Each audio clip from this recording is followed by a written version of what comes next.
What's going on, Internet? The Black Okage here, aka TBH, and I'd like to welcome you all back to the Game and Illuminaughty podcast. We are the Enlightened Gamers, and you're now tuned in to episode 203. If you're watching the video version of this show at youtube.com/GI Updates, know this show is available on Apple, Spotify, Amazon, and all other major podcast platforms.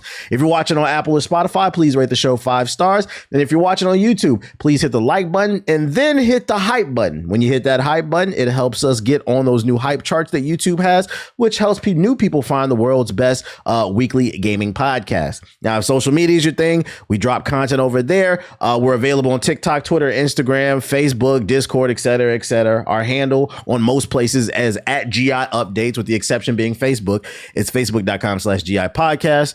Links to all our social media platforms will be in the description box below at youtube.com/GI Updates. Now, without further ado, allow me to introduce you to my co-host, the first of which demands there be no MJ sections in the upcoming Wolverine game, which I don't even know why there would be. Ethos. You never know. MJ will do, that's the collaboration with Spider-Man. MJ will appear out of nowhere and do another stealth section. Like, you know what this means? It means MJ in here shooting it out with Wolverine. We're like, wait, what did that be in the game? Well, watch. There'll be something. And my second co-host, I'm sure, will be a shell of herself come next episode due to the lack of sleep when she gets to playing that Mortal Shell 2. And she also told us she'll be playing 2 other games. No sleep next week from his 5,000 watts. Hi, everyone. Yeah, next week is crazy. We got Mortal Shell 2. Tomorrow, we're jumping into that bright and early. And then Neo 3 DLC is also next week. I'm jumping into that. And then the Dust Bloods network test is coming up. And if you're like JG, make sure to check the website and see if you were selected. Don't wait for an email. If you signed up for the Dust Bloods network test, check the website. You might be selected. And here on this podcast, it's usually hosted by 3 black men and a Puerto Rican. But today we have a white man joining us today. Like, if you notice on the lower right, somebody had surgery. So he doesn't want to appear on camera, which is understandable because he's recovering. But he said he is dedicated to this weekly shit. So y'all better fucking hit the hype button because this man is recovering from a nose surgery. Mr. UTX Michael Jackson the Don. Say what up to the people. Hey, you can't see me, but you can hear me. Yeah, like you said, if I sound crazy, it's because I do sound crazy. I do sound crazy, but I look even crazier right now. But unless I'm dead, I'm dedicated to the pod. So, I got to be gone or something, vacation or whatnot, in order for me to not pod. So I'm here. I'm ready to contribute. And yeah, don't mind me. We'll be back next week. You get to see my lovely face and continue to slander my hairline, which is somehow still a topic of discussion. I don't understand, but whatever. It is. I might need JG to hit us with like a actually with the splint nose voice. That's pretty good. Well, actually, handsome Squidward had us. You know what's funny? Before I even got surgery, I had an anesthesiologist and one of the apprentices come in. And they were like, you got a nice radio voice. And I was like, oh, I've heard this a million times. And my wife would just sit there. I was like, look, I told you. I was like, you've seen this before. So like, you shouldn't even be surprised that they said this. And I was like, little do you know, I do a podcast every week. Did you use that to sell the podcast? Did you put I told them, yeah, they did ask. They did. You technically are on radio. Technically, yeah, they were like, so what do you do? What do you do? I was like, oh, here I am, blah, blah, blah. But I was like, this is just hilarious. And like, even they said it. I'm like, I just can't get away from it. People just love my voice. And I think they love my voice more when I'm stopped up, which is just utterly hilarious. You see, TBH, that's how you put somebody on. That's where it's the random social encounters, man, every time. It is what it is. Cool. So let's get into the show. This past week since the last episode, no new major games came out. That'll be next week's show with Mortal Shell 2 and a bunch of other stuff. So we're going to give you a quick few updates on some stuff that we talked about in previous episodes before we get into the big news of the week. And the first thing I wanted to touch on was Gears of War E-Day, which its multiplayer beta opened up last week, but it was only for people who pre-ordered or had Game Pass. This week, it was open to everybody. By by the time you see this episode, it won't be playable because I think it ends on Monday. But it was available on Xbox and Steam. You didn't need Game Pass. I finally got some hands-on time because I don't pre-order shit. Ethos played a game or two with me, and we got to get some hands-on time to share our opinions with it. Of course, this beta came with the Siege mode as well as 2 multiplayer maps and 2 multiplayer modes, which includes Conquest and TDM. First things first with the multiplayer. I'm not gonna lie. I was saying it yesterday. I knew I was probably going to be into this game when they announced it with the story, but I will say if you're balling on a budget this year and like you can only afford like a couple games this year, I do feel like Gears of War E-Day, based off what I play with the beta, is going to be a really good option in terms of bang for your buck. There's a lot of content and value that's coming on the disc in terms of the multiplayer, the story, plus that's co-op, and then you have the Siege mode or the Horde mode. I think there's going to be a lot of content there, and it's good. There's changes that are made with the new sprint functionality, the new jump button. There's a slide mechanic. It's well optimized. All the new mechanics, they felt good. It took about 2 or 3 games for me to get used to it, but like for me, they were welcome changes. I think the main thing that I was kind of struggling with is still trying to understand how the Nasher works. There's like and I don't know if you agree with this, Ethos, but it felt like there was a slight delay on the shot, and it took a second for me to kind of get used to that. And even still, like I guess it's Gears. It's a level of inconsistency. It feels like you have to have the active reload in order to get the kill. If you don't, it takes 3 or 4 shots for a person to go down. So like you do have to still play that active reload game. It's still Gears. It felt good to me to the point where like I remember you were saying in one pod, you said a month. Are you still sticking to that, Ethos? I stick with the month. The way I saw y'all playing, I say still a month. Not a month. Wasn't it a month and a half? What do you mean? I brought it up to a month, and I'm just gonna say TBH was like, yeah. No. Okay, so I'll say this. That shit is frustrating when you're playing by yourself. You need a team because they are sweating on this beta. I'm gonna let you. People was level 50. What do we say? And what did you say when you brought that up about the sweats? What did you say right after that? I don't remember. You tell me. I don't remember. You said it's only gonna last a month. If this is how we started in the beta with everybody sweating like this, y'all gonna kill the game in a month. Not necessarily for me, but for casuals, yes. For a lot of people, because let's get something straight. I was getting busy for the most part. I was getting busy in that joint, so I was fine. But I did have to sit up. I'm like, God damn, bro, because like the max level in the beta is level 50. We were to a 50. My first game was a level 50 in our lobby. I said, just to get perspective, I have 6 hours on this beta, and I was only level 12, and I was getting busy. I said, God damn, how long was y'all on this fucking beta? It was people easily had 20, 30, 40, 50 hours on this shit. Yeah, it's pretty ridiculous. It's nuts. What'd you think though, Ethos? It's Gears, baby. I'm not gonna fall for the we're back, baby. I'm not gonna make the Halo Infinite mistake. Okay. I will say it's good for what it is. I do think it's pretty cool. I for the people that were complaining about, there's no more crab walking stuff, I think it's still perfectly cool. It's a little weird when you see them like with the way they sprint compared to how you're used to them. I think you meant the roadie run. Actually is gonna get you. What? The crab walk was a glitch. You talking about the roadie run? Am I thinking of the roadie run? Whatever. It's all the same to me. But it was still cool. It was cool. Like the gunplay was really cool. I don't know about the Nasher thing you brought up. That might just be a you thing. I heard it's better on mouse and keyboard. I was playing on controller, but I'm a purist. Yeah, I went through half of the match. So the half of the match we were playing, I went keyboard and mouse, but I couldn't figure out how to do the slide. So I said, and I picked up the controller, and I was like, okay, it was much easier. You gonna figure out a slide in space? It's just I asked everybody, how do you slide? Nobody knew. Oh my God, bro! So press space. I pressed space. I would dodge. You gotta hold it. You gotta hold space. You washed. Oh, yeah, you gotta hold space. I acknowledge I'm washed at that game. I'm not as good as I used to be. So like I don't fully expect myself to be as good as I once was. So I'm actually looking forward to playing the story campaign and enjoying myself with friends and co-op when we play. We can play on the hardest difficulty so we can sweat a little bit. Yeah. And multiplayer, God willing, we'll see how that works. But I stand on what I said. I think I'll be honest with you, I don't think these two are going to be playing it for more than a month. If I'm being nice, 2 months max. I just think there's too many games coming out, and I'm telling you, when December comes around, I will be knocking on them Twitch streams. I'll say, "Where's the Gears gameplay?" And we're just talking about multiplayer though. Like obviously, it's when you play the other games to play. Oh yeah, but of course. We gonna see what happens with GTA though. I want to see them Twitch. November and December might be wide open, low key. Yeah, so then there'll be no. JJ, I'll be looking forward to your Gears multiplayer stream in December. Hey, you see what I was doing? My thing is, what's wrong with, like, let's say I do only play for 2 hours. What's wrong with that? Because fun fact, last year, the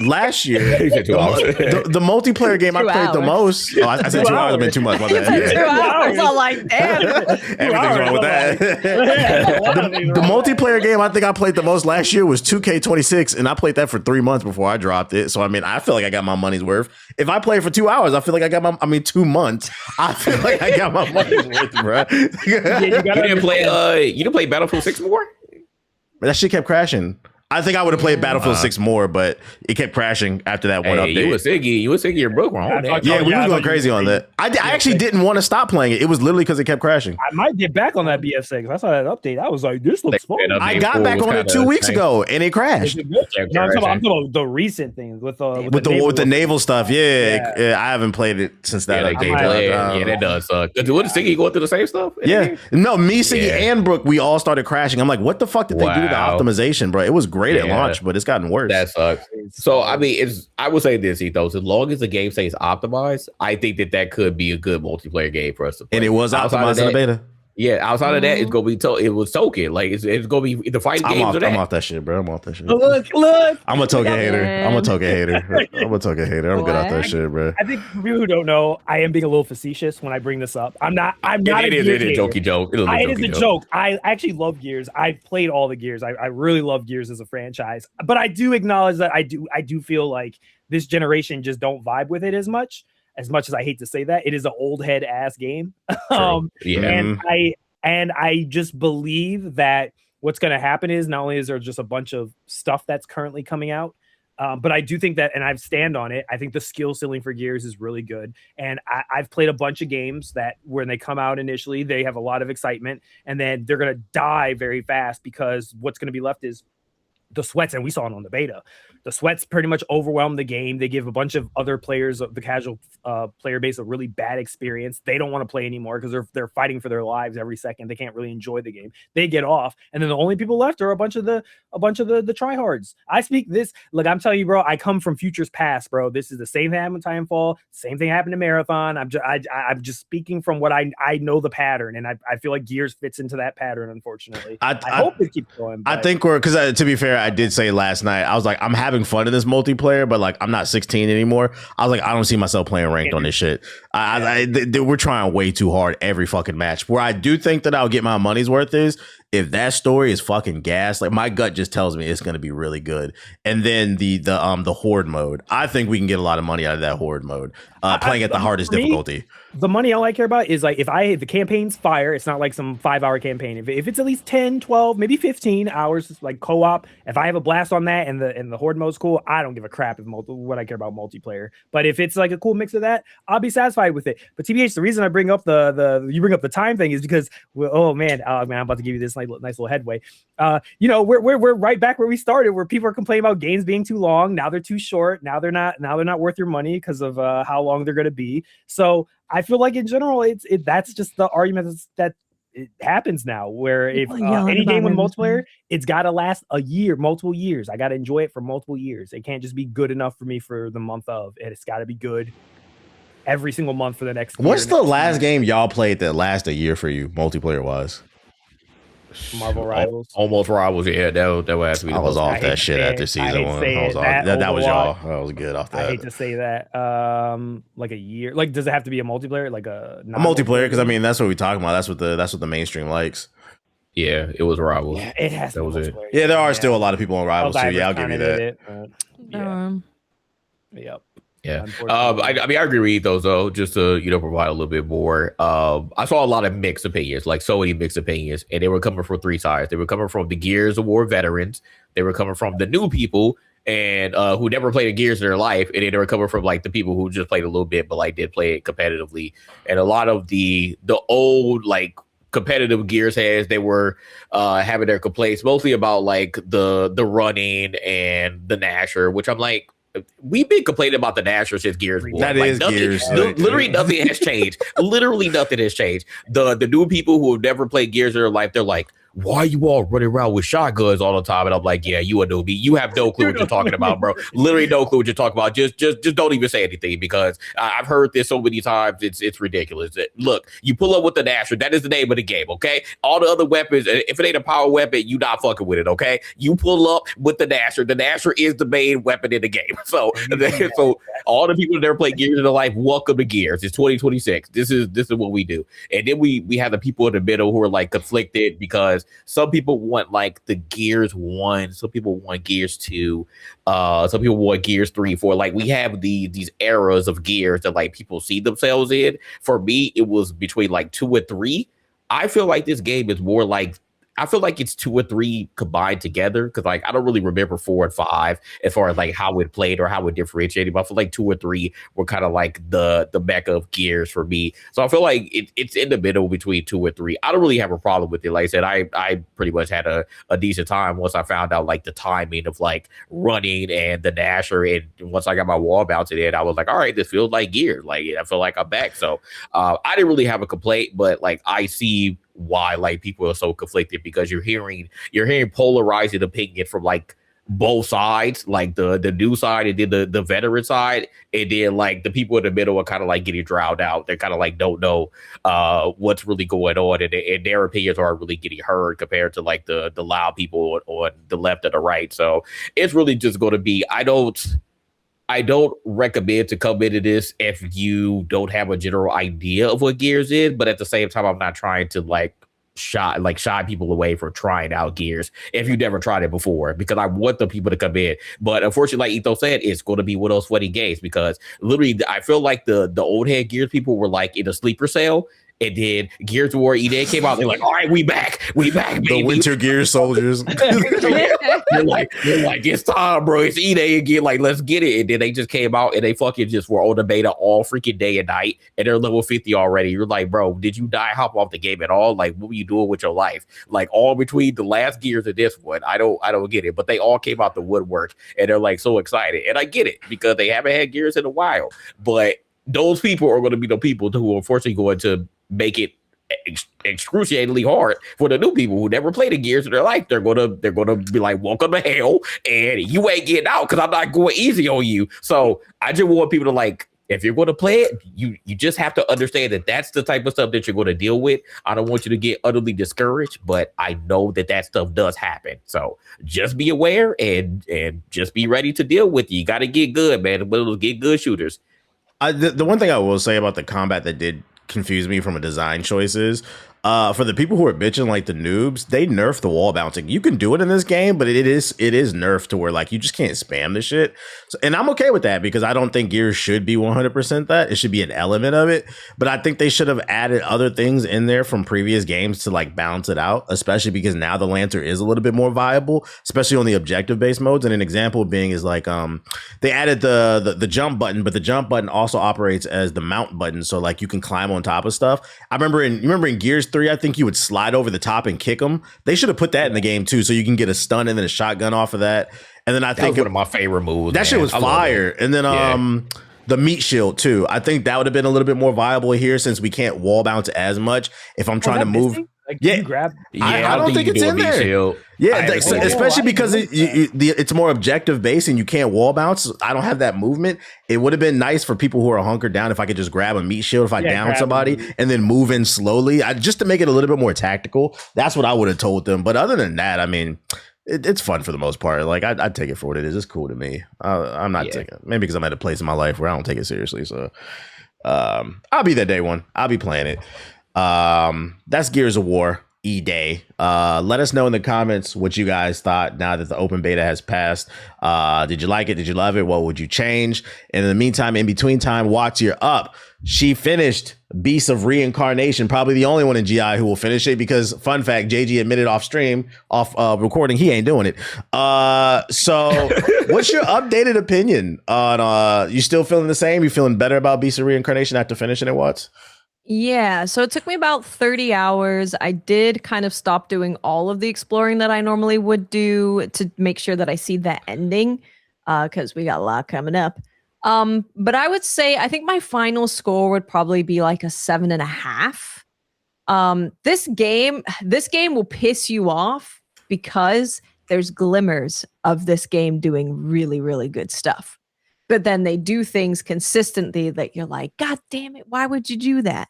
So it's a slow burn in terms of the story because a lot of the characters will like see something or figure something out and then go, never mind. I'm not going to tell you about it. You're like, okay. And that happens pretty often where they're starting to put something together, but they don't go into what they're discovering enough to really tell you what's going on until like right at the end, pretty much. The combat is really good and the combat does continue to evolve. And that skill tree is pretty freaking deep. Like they have a ton of swords, they have a ton of abilities, they have a ton of things that you can make builds with. And I think that they really have something special with that. And I would love to see them build on that. The story, now that I finished it, the story is actually interesting, but the way that they tell it is terrible. They have pacing issues. The way that I'm not going to spoil everything, but there's the way that you find something out is basically all at once. It's like people saying, no, don't worry about it. Don't worry about it. Don't worry about it for like 15 hours or 20 hours. And then towards the end, they're like, okay, here's a lore dump of everything. It's like, it would have been nice if we kind of got that scattered throughout the game instead of having people tell me never mind and then I get to find out everything. The bosses are, I would love to see them get more moves. I would like to see a bit more enemy variety. They do introduce more enemy variety, but it takes a long time to get there. So yeah, it's a flawed game. It's one of those games that is like, if you really like parrying and you think that that combat looks really fun to you, then I can definitely say pick it up on Game Pass or like wait for a sale and play it because I think there is definitely a game here to enjoy. But they'd have to do a Beast of Reincarnation too to fix kind of the problems. I think after finishing it, the way that I feel about it is they should have set out to make a shorter game because all of the problems that I have with the game could have been fixed by it being shorter because they could have had smaller individual maps. They could have had more enemy variety. They could have focused on giving bosses more moves. They could have had the story pace be better because they're not trying to stretch it out over this kind of a massive game. Like the areas are pretty big and the game is pretty long. Like this is 30 hours of me basically beelining. That's a pretty long time. So yeah, I think if they just really set out to make this a focused experience, we could have had all of the problem areas that I'm bringing up focused on, and it could have been something really special. But it seems like they're not ready to give up on it. They're doing pretty consistent updates. One of the updates that they did was camera, and that made a big difference.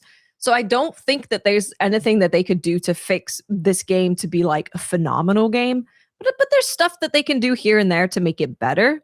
And then hopefully they don't give up on it because I think if they were to do a second one, or a game, similar, doesn't have to be in the same world, but similar, I think they could kind of come out with a banger. Because there's moments where I was like, God son of a bitch, God damn it. Why didn't you lead up to this? Because the end is pretty emotional.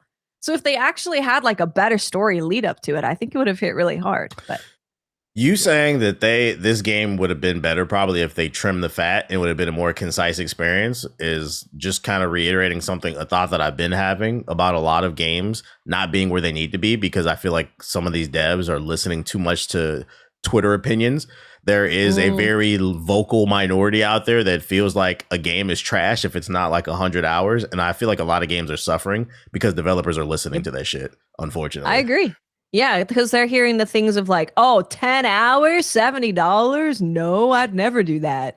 When it's much better to have a better experience and a better packaged story. Are people like allergic to replaying games? Because like me, if I played a game that's short that I really liked, I'll replay it on hard and like try to get like that, that platinum trophy, or Xbox is rumored to be having their own version or whatever. But I mean, that kind of goes into like there are way too many games to play, so maybe that's part of the reason. JG, they're not playing them. Play games like that. I mean, that's also they're just not playing them at all. But yeah, I don't know. Yeah, I think they just don't play them. They don't play them at all. Right? People not even playing them again. Yeah, we have to make a 30-hour game. If they made it like 15 hours, I think they could have made a really good game. But where I'm at is like the game is good, but it's not like a great game. It's one of those games where I think if it fits your kind of niche, that there's fun to be had here. But otherwise, you're probably good skipping it. Cool. So that's Beast of Reincarnation. Let's get into the news, which would be we have a lot of game previews this past week. And the first one I want to open up, let's talk something. I feel like most of us are going to have positive things to say about this one, but Phantom Blade Zero opened up for pre-orders, and alongside that, they dropped an 11-minute gameplay demo, and in it, we got action on action on action. We got to see a boss fight, a moving carriage boss fight, which I thought was really cool. Dude was like swinging around. We got to hear some of the music, some of the emotion, like in the voice acting. Jay, was there anything that stood out to you in the Phantom Blade demo? Yeah, what stood out to me was not watching it, because I did not watch it. I actually just started watching it a little bit. Look, I don't care, bro. Like, Phantom Blade is going to be a day one for me. I've been saying it was going to be a day one. I don't need to say anything else, but I did see the carriage fight. That actually was pretty unique. I'm not going to lie. I think that boss fight, just from like a standard boss fight standpoint from what you typically see, I thought that it was pretty unique. It looks like Phantom Blade, from what I've seen so far, is going to sort of push those boundaries of like what a boss fight should look like. And I think that's what has me more excited about anything else that I've seen from it so far. But I ain't gonna lie, bro, I don't need to see anything else. Like, I just feel like I'm getting kind of spoiled at this point. You know, like how we felt about Marvel trailers back in the day. I don't need to see anything else. Like, I want these things to surprise me when I play them. So for anybody who just watches everything, cool, you know, hats off to you. But y'all already had me. Like, the marketing team, shout out to y'all, because y'all are just showing more and more and more. Unless you're going to delay this game again and like piss me off, which I don't think is going to happen at this point. But unless you do that, like, I'm going to purchase the game. There's no doubt about it. So I think this game is one of the ones. I think it is going to be on the Wukong levels, maybe not so much from just like when we actually start playing it and like having a different opinion standpoint. But I think the hype level is there for a lot of people that they're just going to like play it and I think just utterly enjoy it. So I think it's great for the little part that I did see, but I don't need to see anything else, bro. I disagree. I feel like I needed to see a little bit more. Like, I knew I was interested, but like, I think one thing that stood out to me in the demo is it looks optimized. I feel like the early footage of Phantom Blade Zero was a little choppy, but I'm like, okay. That one. I was like, okay, it looks like they working on it. They getting it together. But yeah, the boss fights, they look like something that like a dev team was like, what's like the craziest shit we can think of? Like, what's something creative and like cool? And I appreciate that level of creativity, like in a boss fight, because I feel like probably the traversal part, the level to level, getting to the boss fights, it'll probably be traditional action. You know, you run into some goons, beat them up, move to the next area, upgrade your stuff. So for me, with these type of games, that's what I'd be looking for, like boss designs that make me think and kind of scratch that itch and make me sit up and be like, all right, let me lock in and try to figure out this pattern. And I think that's what's got me excited about this game. I'm like, all right, I'm 100% in. Visually, it looks good. The music sounds great. I couldn't tell what was going on in the story from the 11-minute demo, but I could tell there's something there that seems like they're passionate, like a labor of love. I'm excited. This one moved up for me. And I will say, after watching this demo, I would say y'all don't need to show no more gameplay after this. I think they're good. I think they're good at it. You disagree? Go ahead, Watts. Well, no, so I was saying it like that because there's a state of play for this game that's 20 minutes literally tomorrow. Come on, man. Oh, my goodness. Tomorrow, there is a state of play, 20 minutes, just Phantom Blade Zero. Holy. So I kind of feel like how JG feels in that I've seen a lot of this game for like 3 years, it feels like. And they've had playable demos at Gamescom and Summer Games Fest for about the same amount of time. So I've heard people's thoughts on the game, and there's been previews, and here's a look at this, here's a look at that. And I'm like, dude, just give me a demo and let me play the game. I've been locked in for a long time, and I'm ready to play it. So I was hoping that there was going to be a demo drop at the end of this, but now that they're having a state of play tomorrow, and this was part of the China Hero Project, which is Sony's thing to bring Chinese games to the mass market, worldwide market. I think they might drop one tomorrow, potentially, but have it like exclusively be on PlayStation for a little bit, the demo. Hoping, maybe, perhaps, but they're going to be going into more detail about like builds and weapons and stuff tomorrow. So I think that will be interesting. I enjoyed watching it. Like the animations are sick. The music sounds really cool because they're doing a mixture of like traditional and metal, which is really interesting. I think all of the bosses look really good. But the thing that sold me the most, I was already kind of sold. But the thing that I found more interesting, and JG, I would recommend you watch this thing, is they had a video behind the scenes with Donnie Yen and what he's doing with being a creative consultant on this game. So if you guys don't know who Donnie Yen is, he's a martial arts legend. He's the Ip Man. If you haven't watched martial arts movie, you probably saw him in like John Wick Chapter 4, Rogue One. But he is like the martial arts dude, and he is being the creative consultant on this game. So he's contributing martial arts and action filmmaking to the game's combat design. And he's also doing voice and face model and motion capture for one of the characters. But this behind the scenes thing was awesome. Like their motion capture studio is insane. Like they're straight up performing martial arts that you would see in a movie with wushu and stuff in their motion capture. And it was incredible to watch, and seeing how they're putting it in the game. It was really, really, really cool. So I highly recommend that. I think it's on IGN only. All right. Yeah, I pulled it up. I'm gonna watch it right now. That one it's so, oh my, because you don't really get to see too much more of the game. You just get to see how impressive it is, the heart and soul and work that they're putting into the way this game looks. Because they really want this to be like the wushu game. And they're really doing everything they can to make that be the case. So I'm locked in. I'd like to play a demo. If there's no demo, then, I'm good. I'll keep waiting for the two game people. to come out. I didn't know that Donnie Yen was working on this. I mean, Donnie Yen, yeah. That's another reason why I don't need to see anything else. Holy crap. Donnie Yen, like it's two people that like right now, I'm like, you tell me they evolved in something like this, I'm locked in. Donnie Yen and Tony Jaa, bro. Come on. I'm like, yeah. This is only his second game ever that he's worked on, and he chose to work on this one. That's dope. Yeah, I think this game gonna be one of the ones. I ain't gonna lie, man. I'm on Twitter, bro. I know this has nothing to do with the conversation. I'm gonna show what I'm looking at, bro. Somebody put some gameplay of a boss fight from Mortal Shell 2. They got like a big overweight woman in a wheelchair, like trying to run the dude over, bro. I'm like, and she's shooting flamethrowers, bro. I'm like, it just got me excited. I'm like, yo, this shit look gas, your representation, bro. Yeah, this shit look fucking gas. I'm ready for this boss fight. Oh my god. My fault though. Ethos, how you feeling about this preview of I didn't watch it. Phantom Blade Zero? Dan, what do y'all do? Ethos, you should watch the Donnie Yen capture thing, because I put the notes, the show notes hours ago in the group chat. That's all I saw. I I saw the thing that Watts is talking about. That hit my timeline. So I did see the Wasn't whole that how they were cool? mocapping. That was cool. It was but so I've not cool. watched the preview. They're balancing babies on blades. Yeah.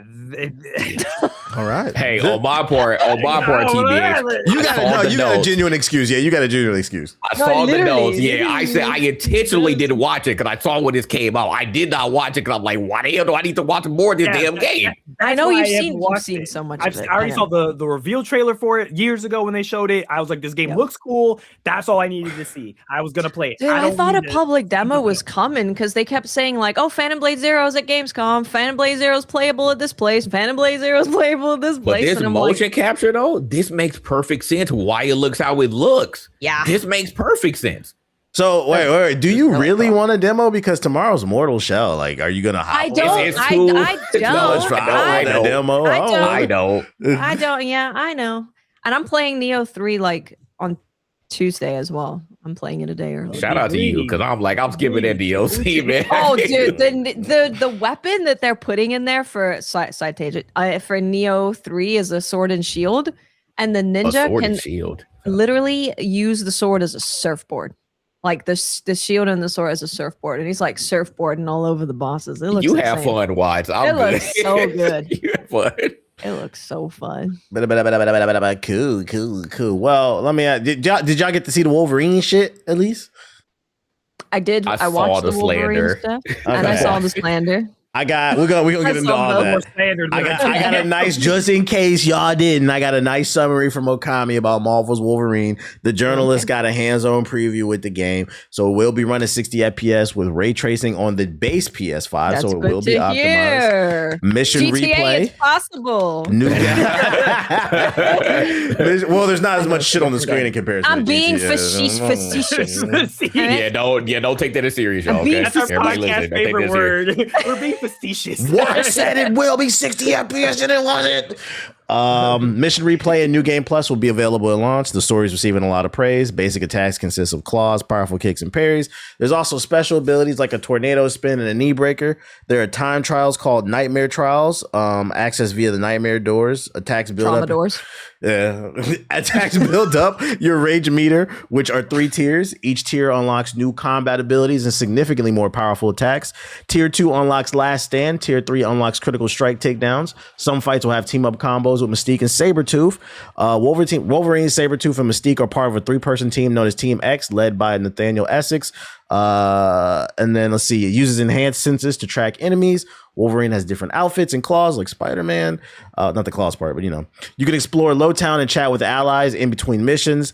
Discover hidden crates for upgraded materials. The enemies are super aggressive. Comes out September 15th, and Wolverine will only be the playable character. And this, I feel like, has been the talk of the town in the past week. And surprisingly, for reasons I wasn't expecting, because I feel like on this podcast we've been pretty critical of Sony being lazy when it comes to like the generic cinematic over the shoulder third person action game.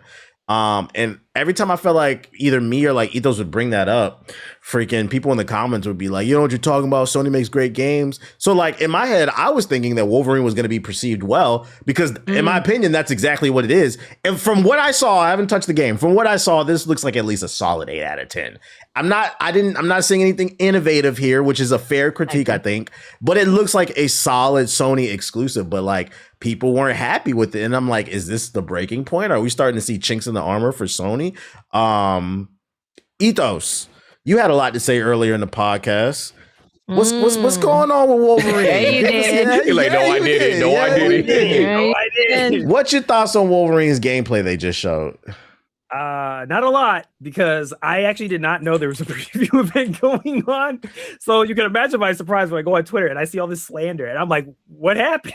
I'm like, I didn't know either. Yeah. He ran up to me, but I was like, "What happened?" Like, I was shocked. I kind of had the shock that you had, because I kind of was like, I thought everyone was like really excited for this game. And then I'm looking at my timeline. I'm just like, is this just agenda happening? Is this just LARPing? Like, are we just having just LARPers, just people who are just wanting to just talk shit about it just because it's the next big game. And now, we got to go through the whole outrage cycle again. So they're just picking on this game now. I know we already went through the whole thing because they got mad about how some of the women looked, and they're like, Insomniac can't model women. So they tried doing that initially when they first revealed it. And now we're going to like the actual gameplay complaints. I just want to say, I'm personally insulted by this, because I've been slandering this type of gameplay and this type of game design for years. So I hate that I'm being pushed in with this group of people who have not been saying this stuff for years. And that's my anger with it, is that I have been slandering games like Uncharted, for a very long time. I've been slandering them since 2015.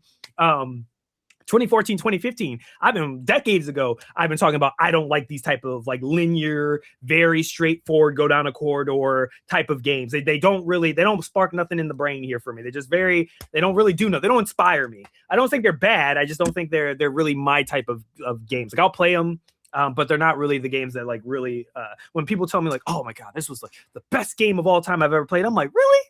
like, are you sure? Like, are you like, I guess, but like, I'm like, maybe you should play some more games. Like, I just don't feel like this is the best type of thing that gaming can give you, in my opinion. But people are allowed to have like whatever they're like allowed to like. I can't make somebody not like something they like.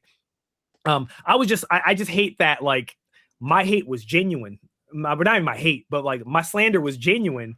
But I feel like a lot of this is just like, it's not like it's hypocritical. Like there's people who are making points about how I'm seeing people talk about like prices now, like they're now doing like the opposite to 007. I'm seeing people who said, well, Spider-Man was $70 and it was an open world game. This game's not open world, so why is it $70? Like I'm just seeing like all these different like attacks on the game where it's all stupid. It's either that or now like you're running down a corridor.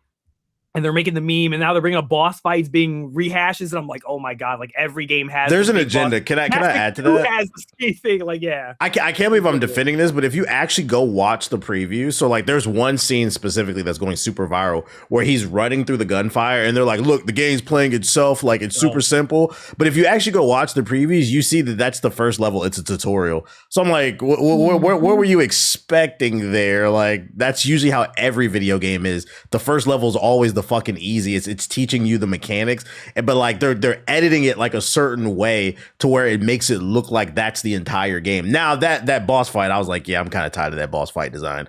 But like some of the stuff they're nitpicking, I feel like. Yeah, like some of the greatest games that are like highly rated all use that type of boss design, and that's just simply because I'll be honest with you.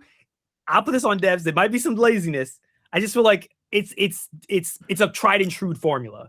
And I think for a studio that has a certain amount of time to do stuff, I don't think, because of right now how the industry is screwed right now, I don't think developers are given enough time to actually experiment to try to come up with a different type of format. It's just, we got 3 years. I ain't got 6 months to waste on us trying a new idea for a big boss and it not working out. And then we wasted that amount of time. We know that this formula works. It's a proven method. Mass Effect 2 had it. God of War uses it. Like a bunch of big games a lot of people love. They've all used it. I get it. I do agree. I think it's been a tired out formula. But until we have a way that we can give developers back that actual like time to actually experiment and not punish them for it, I don't think we're ever going to see games really like mixing it up and trying like what people really want. Because you'll say this on one hand, you'll say, I want them to try something different and unique. And then they'll do something different and unique. And you'll be like, this shit looks trash. Or this isn't what I wanted. So I don't know. It's a give and take. I really just don't know what's going on here. I think it's a multitude of things. I think we got people who just like, hate Sony right now because of all the stuff Sony's done, which is fair. And now it's just like, we're just going to slander anything Sony, no matter what. It doesn't matter. It's just because of what their recent decisions, we're going to make sure we slander it. Obviously, there's like console fanboying and stuff like that they're going to act like anything from any other platform's trash except for their own. And then I think you also have like the people who are just like kind of like where I was, where it's just like they don't like this type of game style. But at the same time, I get that. But I'm not going to sit here like when TBH is excited for it, or JJ, you guys are excited for it, or like I know me and Watts have this conversation all the time. Watts doesn't like we had this conversation before. Watts does not like some of the games that CD Projekt releases. I love them. Watts does not. But Watch does not say, I'm going to shit on your shit. I'm going to shit on your enjoyment or excitement for it. It's just like, it's not for me. And the same thing for me. It's just like, I'm not going to shit on, for people who want this type of game, or like that they're like less than human for wanting to play it. Like I'm just like, just say you're disappointed, but like these stances people are taking where they're trying to actively ruin everybody's fun is weird. It's not even that. It's not even disappointment. What were you expecting? That's what I was gonna say. I told you. Right. What are you expecting? I get it if you expect something completely like that seems reasonable. What could you possibly have Did you expect Wolverine to throw a Kamehameha and teleport? Like, what are we talking about here? I thought it was gonna be an angry short dude cutting shit up. That's what I thought. I think it's so easy to be like, critique. Oh, this is terrible. Then you stop and say, okay, get the critique. How would you change it to be better? What do you want it to be? And they can't. You're not gonna be able to answer it because you're in your mind. You just say, I don't know what it is. I have one answer. But I agree. Most people can't give a solution, but I do have one answer where and I don't know if it's in the game because we haven't played it, but just in case it isn't. One thing I think they could have did to make it a little bit more interesting and improve like player expression is if they would have made it kind of like Devil May Cry and Bayonetta, where like they added like a skill multiplier where like you pull off cool combos, you learn the combos, and then you learn how to extend them inside of the fights, and then it ends with like a score at the end saying like, oh, you got like the S rank. I think that would have added a little layer of like player expression. I don't think that's in the game from what I saw in the previews. That's one thing I would have added at least. Well, so they did say, from what I watched, I did see somebody say that there's like the rage bar, right? So when you're hitting the rage bar goes up, and as you go through those different segments, it unlocks new moves. So you can kind of do that, but I don't know how. Like that's the thing. I guess if your critique is it should have played more like a DMC or a Bayonetta, then I'd have been like, okay, I think that's fair. I guess that's maybe what you could have expected, maybe. But I'm like, Insomniac doesn't really like they did Spider-Man. I don't really expect them to do that type of game. And I don't think there's been nothing that like that's like a small critique. I still want to play this game. Like for me, as long as the story is fire and the gameplay is like decent, I will be happy. That's what I had. I didn't have like crazy expectations for this. It's fucking Wolverine. But I mean. I was gonna say the actual selling point, because I'm gonna go. I was kind of like with Watts. I was kind of like, I'm not gonna lie, I don't even think I was gonna pick this up day one at all. I was just like, oh, okay, if I got the time, if I got the money, I'm not really doing nothing else. You know, I'm about to start playing Metaphor Refantasio. I'm about to start playing. Oh Lord. I'm about to play Warhammer 40K Rogue Trader. I already know those two games combined is gonna take up the rest. Didn't you like? Hold on. I'm sorry. I'm sorry, Watts. I thought I just heard TBH, who said he loved Metaphor, call me a nerd. I'm sorry. It wasn't an insult. Are you a nerd or not? Oh, okay. I mean, yeah, I am. Keep it going. Touche. But I knew I had like I have these big like backlog games I want to go through. So I'm like, okay, I'll probably be occupied with them. But with Wolverine, the biggest thing that actually got me to be like, oh, hold on, I'm gonna wait to see what you guys say, but might actually get me to get it was I found out that the narrative lead is the same person who did Spec Ops: The Line, and to me, ding ding ding, that game is gas. I was like, so Logan deals with a lot of trauma, so it might be a gas story. Yeah, I'm like, if he's in the same type of setup. It could be, yeah. When I found that, I was like, okay, that's as long as that story's fire, that's all I care about, really, bro. It's got some real depth, like some real deep topics and stuff like that. And with Wolverine, and he does have that in the history of his comic books, from the little bit I've read. But just like to see that all put together, and it's in a different type of setting, like no X-Men really. He's more in the mercenary arc. His brother's with him and stuff like that. I think it's pretty cool. It's an interesting setup. I'd be curious about the execution of it. But I don't think it's really a game that, at least now that we've seen what it is. Look, I'm gonna tell you right now. Look, guys, you got to learn from Spider-Man 2. This ain't gonna win no Game of the Year. Just lower it down. Let's just lower down their expectations here. Let's just put them down a little bit, and let's just enjoy it for what it's gonna be, and not look like idiots on the internet come December. I go as far as to say I actually feel kind of bad for Insomniac because like. With this game, they were working within certain constraints because once again, Logan is just a short guy who's angry, who's got claws, who heals. He's got some trauma, but like the main thing is he's a bruiser. He fights. Like there's not a lot in terms of like the gameplay. Like there wasn't anything that was expecting to be crazy here besides maybe like an in-depth combo system. So like they got leaked. Versus so this is what I was confused by the response to this game because I'm like, where was this energy for these other third-person cinematic games where they're not bound by certain conditions? I feel like you're bound by certain. No. It has. God of War caught the same amount of slander too. Remember when we found out?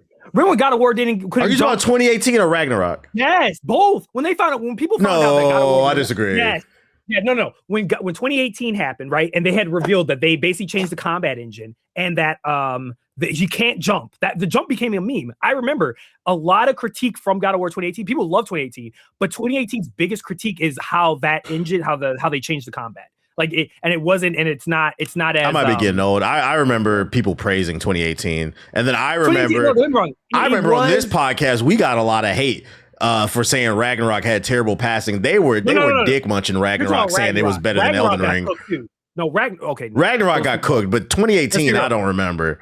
Ragnarok, them boys was on crack. Okay, they was on. It was on some other shit, bro. They was on crack. I'm sorry. You if you was gonna sit there and tell me with a straight face that it had a chance to be Elden Ring, I was like, I'm sorry, bro. You was on crack.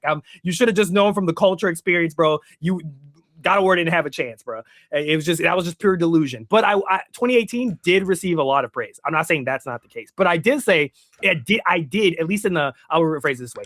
In the community that I know, in the essayists, in the critique space, I do know that 2018 caught a lot of critiquing, specifically about more of like the combat, about how much they changed the game from the original series and how much like they made Kratos more of a grounded, cinematic Last of Us, like with my child, and I'm grounded, like I'm not as like mobile as I used to be, and now he's more on the ground. And I see in Ragnarok they try to do that, and then I think this is my take. I think Santa Monica took that feedback because if you look at the new game, look at his wife. She out here doing DMC combo. She flipping and dipping. And what was the biggest thing they said, TBH, when they first showed it? Oh my God, when she jumped in the air, you heard everybody. It was like, oh my God, she can jump. That was an actual thing. They said, "Oh my gosh, you can do air combos." Mind blowing shit. That was mind blowing to people because Kratos had not been able to do that. So when they rebooted him, so I don't think I agree with you. I don't think it was to the maybe to how like meme-ish it is right now. But I feel like every time Sony has shown something, I feel like more and more it started to, I don't want to say piss people off, but I feel like it's the noise is getting louder about people critiquing this type of. I just think people are full of shit because like where's this when Grand Theft Auto 6 come out? I better see the same energy, man. When they show that gameplay, hold on, let me finish. When they show the gameplay of Grand Theft Auto 6 and it's Grand Theft Auto 5 in Florida, you're doing the same shit. You're fucking hookers, driving cars, and shooting people. Y'all better keep the same energy and say, "What's this generic shit, bro? We waited for this." Are they gonna do that like they do at Wolverine? I'm like, come on. Saw people glazing like the leaked GTA footage that you can open grocery store doors. Oh my god! Like, close them back. Yeah, like no. Yeah, no, you know why even say that? You know the truth. Somebody, you know, it's funny. Somebody's gonna leave a comment saying they're mad that we even brought it up. See, why you always hate on that shit, bro? It's too easy. It is too easy, especially when what is it? 80% of them are pre-ordering the $100 edition. We'll get to it. Okay. So yeah, I think it looks like an okay game. It looks like a regular Sony exclusive. I thought they loved it. I was generally confused by the response. I was like, they're still on Yote not selling a bunch of copies. I'm gonna be honest. It's to the point where I feel like a lot of y'all don't even understand what a bad game is because y'all didn't grow up with them. Like bad games in 2026 are mid games, but like they're not genuinely dysfunctional. And if they are, it's very rare that it happens. A game like Mind's Eye, that was generally a bad game. That's very rare. But that doesn't happen a lot. I've been saying the same thing. Like every game that's coming out this year is at least an 8 out of 10. So if you're playing all these games and you're not diving into like the vault of AA, maybe you got some indie stuff that's a little jank, but it's still pretty fun. If you're only experiencing like AAA 8 out of 10s the entire year, then yeah, you're going to look at this and maybe be disappointed. And like you guys said, I could understand someone saying they're disappointed. But the game clearly, it looks beautiful. It looks, in my opinion, the way that a Wolverine game should look. So I don't really know what people want. It's kind of what it should be. And I know that for me, it's probably not for me, although I am interested in the story, hearing who's writing it. But yeah, it looks the way it should be. It looks like it's going to be a solid game. Yeah. Jay, what you think? Yeah, I think everybody wants to be a game dev until you ask them to be a game dev. Like y'all were saying, like ask them, like, well, would you change if you did it? And they don't have an answer for it. I do agree with Ethos. I think it's a little bit of people that are just ready to boycott Sony. So they're like just trying to find any like reason to shit on like anything that they're about to come out with for the rest of the year. I question though. Again, I think it is a little bit of LARPing. I think it's a little bit being performative because a lot of, especially Sony people, they play these games and they praise these games for years.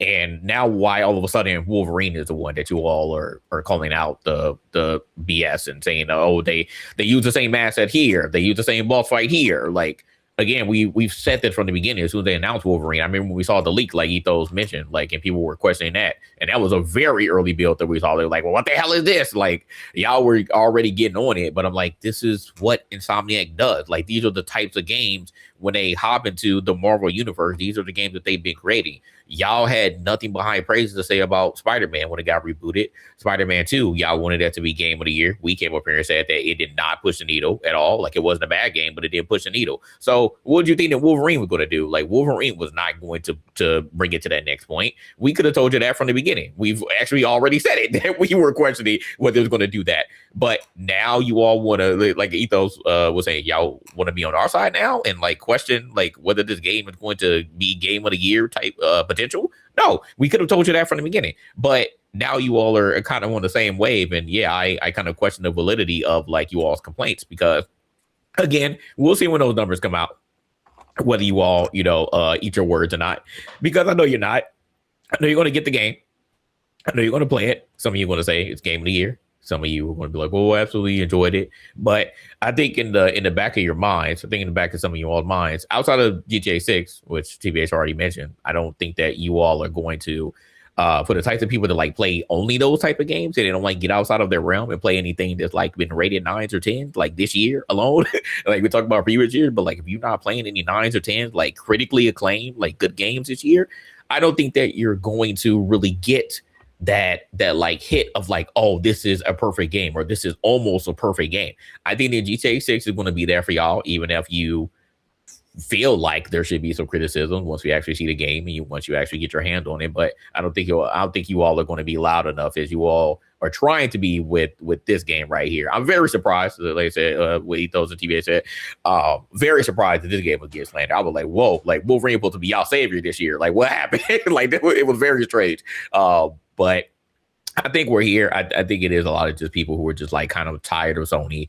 And maybe it took them to 2026 to finally realize that Sony isn't above slander. Like Sony has not been your friend. And we've talked about this podcast a billion times. Sony has not been your friend. I think they've just been coasting under the radar for years because they've been winning the console wars. And now you all are finally saying that, hey, a lot of their studios may be one-trick ponies. And they may just be serving you the same stuff, just with different characters and different stories.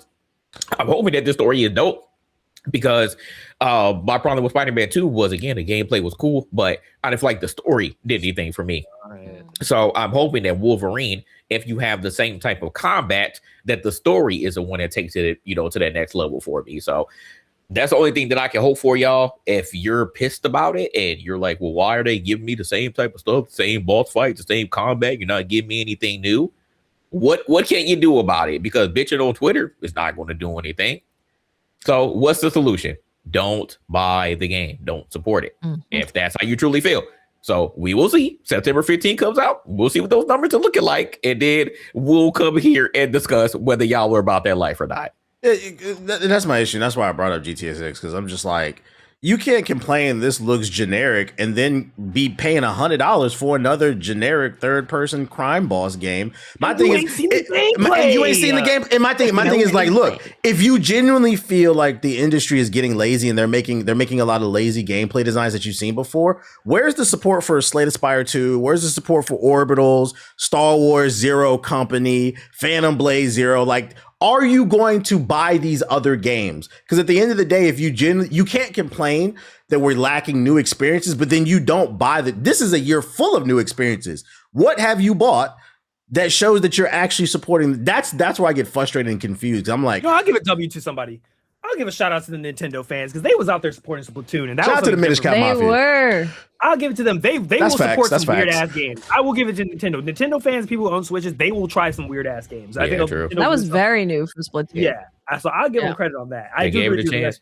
But again, look at the industry that we're in. I mean, you have people that are trying creative things that either don't get as long of a leash as they probably should in order to create what they actually care about, or you have the shareholders who are begging them to make whatever their creative juice is something totally different that is non-creative and is more generic, but that fits, a certain mode, a certain meta, a certain narrative, or something just completely out of their genre that they don't even know how to make. Again, trying to make like a action game into a live service game, like something like that, or an extraction shooter, like just trying to make it into something totally different that you don't have the experience on. And then they come out with the game, or they show a preview of it, and guess what the community does? Oh, it's woke, it's woke, it's woke, it's all the political agenda. Y'all start saying all this stuff.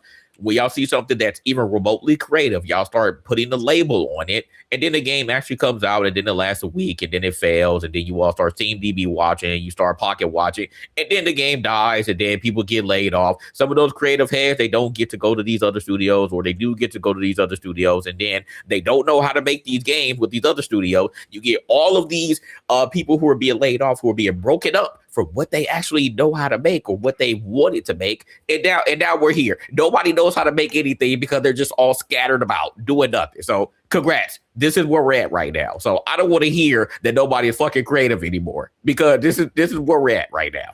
You also forgot to say the part where journalists give a creative game, good reviews, and then everybody dismisses it and says, "Oh, we can't trust IGN and GameSpot. They stupid. Same company." You can't trust the reputable people. Let me go listen to some of my anti-woke people. They're gonna tell me the real on this game. And until the game comes out, they want it to fail. Yeah. IGN gives it a 5. They'd be like, "Look, IGN said that shit trash, bro." Then they'd be like, "Wait, which one?" I know. I said the same thing. Like if they're praising a game, you're like, yeah, see, reviews are so good. What are you guys doing? They're funny, bro. Just trash, and they wanted to be trash. Yeah, I told you it was gonna be trash. You IGN said it was trash. Hey, listen, I better not see it because they also announced this week that they're doing a limited edition PS5 for Wolverine. It's yellow with claws in the middle, and it's got the same thing with the controller. I better not see this sell out. Everybody said this shit was trash, right? I seen them fold, bro. I seen them fold in the comments. I ain't gonna lie, nice, bro. That's a nice PS5. Is it a digital? Is it a digital PS5? Yeah. Yes, it's digital. Yes, it is. It is.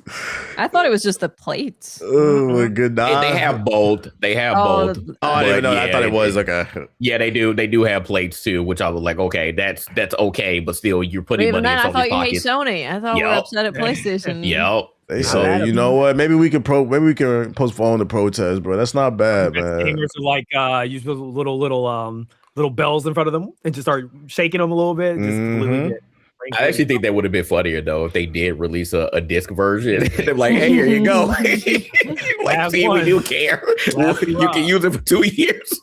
I'm gonna still play Wolverine. I had expectations for this game, and they were pretty even killed, and I think that's what I'm gonna get. And I'm okay with that. Like, I'm not really tripping off that fucking game.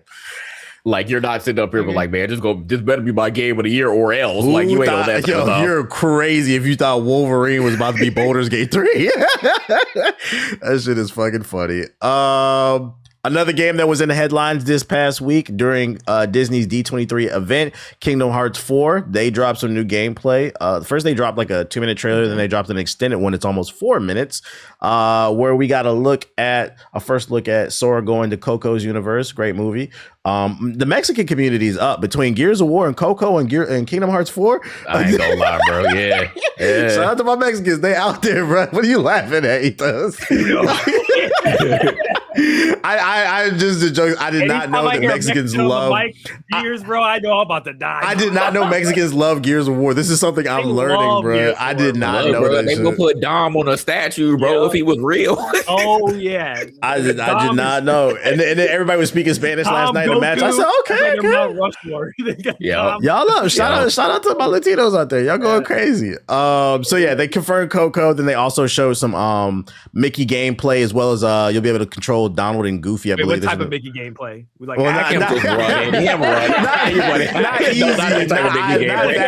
the Siggy gameplay. Not the Siggy gameplay. But you can control King Mickey. Me personally, I'm not the biggest Kingdom Hearts fan, but I think visually this looks really good. It looks really welcoming. I was saying that in my video that I uploaded. Vibrant. I like the level design. I like that they're doing something different instead of. I think that's one of the reasons I kind of was getting burnt out on Kingdom Hearts. I felt like they were going with the typical stuff, but I'm like, okay, they did Coco. I wasn't expecting that, so maybe we can get some, some Star Wars, maybe some Marvel. We're going to like some different places. They're trying. I just want a cohesive story. I know that's probably much to ask, and make the game a little bit more cohesive. And Kingdom Hearts I want a deeper RPG. Can we get that at least somewhat some meat to the RPG? I feel like 3 was just kind of, I don't know. I feel like they watered it down a little bit. And a good camera, the camera it can be kind of wonky in this shit, but visually this game does look really good. It looks really fun, and for me, I'm sleeping with one eye open. I'm interested in it. What do you think, Watts? Yeah, visually, I was like, damn, this looks gorgeous. Like the Coco world it's really, really beautiful. So I was really happy to see that it's looking really good. I played like the first Kingdom Hearts, and then I didn't really go back to playing it. So I probably won't be playing it. But I think it looks good. I'm glad to see that they're going to different places. They're doing different movies. I think, yeah, visually it looks good. But that's all I got. I don't really play Kingdom Hearts. Why'd you laugh? And honestly, the community might be a little suspicious. Okay. Fair I banned someone today. Oh, wait. What was the story behind that? Yeah, what happened?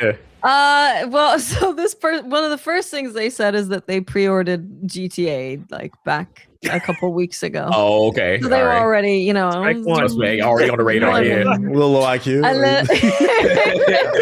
And then, like they were spamming chat with like, no, this is gonna be this is gonna be the best game ever. Oh, it's definitely getting a physical. They're gonna do a physical for sure. Oh, it's definitely not gonna get delayed. You got to believe in tomorrow. You got to believe in me. People would never lie. And it was just like one after the other. And I was like, the kind of person in chat that you're like, I don't know if you are 11, but you are seeming like you're 11, and I don't you're not doing anything wrong, but you're being a little annoying. So That frontal so then lobe we ain't asked, fully developed. we're like, it's like, yeah, I pre-ordered GTA 6. We asked him again. We're like, okay, I can ban you. You won't get banned for pre-ordering GTA 6, but you can't be annoying and then continue to have bad taste. Deserve, because it's like, why would you continue to like tell people like everything you like the reasons why? Like, you're all right, you trying to justify why you did it to everybody else. Yeah, you know, that game and go, bro. That's fair. As much as I have my issues with like GTA 6, I do think the thing that annoys me most is just how much people become corporate drones for that game. Yes, it's more the people than actually Rockstar. They could, that's why I say, yeah, I think it's not the game. Like, I know the game isn't going to fail. It's the community around it, because they're like saying this game is the greatest game ever. This game will beat all records. This game will be the best game. I'm like, you're using all these is and will. You guys are being like Wukong fans, and we don't want that. Just let the game come out. If you strike me as a Wukong fan, then no. Yeah, Wukong was an interesting time. Listen, sometimes with the whole like banning people from your stream thing, sometimes people need to be banned, but sometimes people just don't fit the vibe. And they're going to ruin the vibe or make vibes a little sussy. So it is your community at the end of the day. You can not every community is for every person, and that's okay. Yeah, maybe you need to join another way. You got to go somewhere else. That's okay. But going back to Kingdom Hearts 4, I see Coco. I hit bye because Coco made me cry. That was one of the greatest movies. I ain't gonna lie, bro. I like that movie. Coco was great, bro. Coco was like it's honestly like top 5 favorite Disney Pixar movies for me now. Like, honestly, I saw that with my daughter. I said, oh my God, bro, I never seen this movie. Coco made me legit cry at the end. I said, no. I said, I'll be a little bitch right now. I straight up cried. You just getting yeah, bro. I was like, yo, why did we make you cry? Straight up shed tears, straight up boohoo in my house. I was like, yo, this is crazy. I love Coco though. Coco is an amazing movie. And we got Coco 2 coming. I'm so excited. Coco 2 was coming, bro. So I was like, thank you, Disney. You doing the right thing there. So yeah, it does look great though. Like it did look great. And I was like, man, for me, like playing through Kingdom Hearts 3, I don't even remember. I can't tell you one thing about that game. I don't know what the hell happened. I just played it. I played through it. I beat it. And I was like, all right, well, that's it. I don't know when Kingdom Hearts 4 is coming, but I feel like we waited so long for Kingdom Hearts 3. It's kind of like how I feel about GTA 6 now. I was like, we waited for so long that I just kind of fell out of love for it. I'm just like, it's so many other games that I'm just like, I'm kind of just out of the franchise. And like, I didn't play any of the other ones because like I didn't own any of the Game Boy consoles back then. Like, I didn't play any of the other ones. I just played 1, 2, 3, 4, but they got like so many others. And like, I don't know what the hell was going on in the story, but I think I may, like, I'm kind of like TBH. I got one eye open. I may, by the time this comes out, I'm watching summary on YouTube. You got a while to go. I may play. Yeah, that's what I'm saying. You don't know. Yeah, it's a little minute, not too far, but yeah, at least say next year.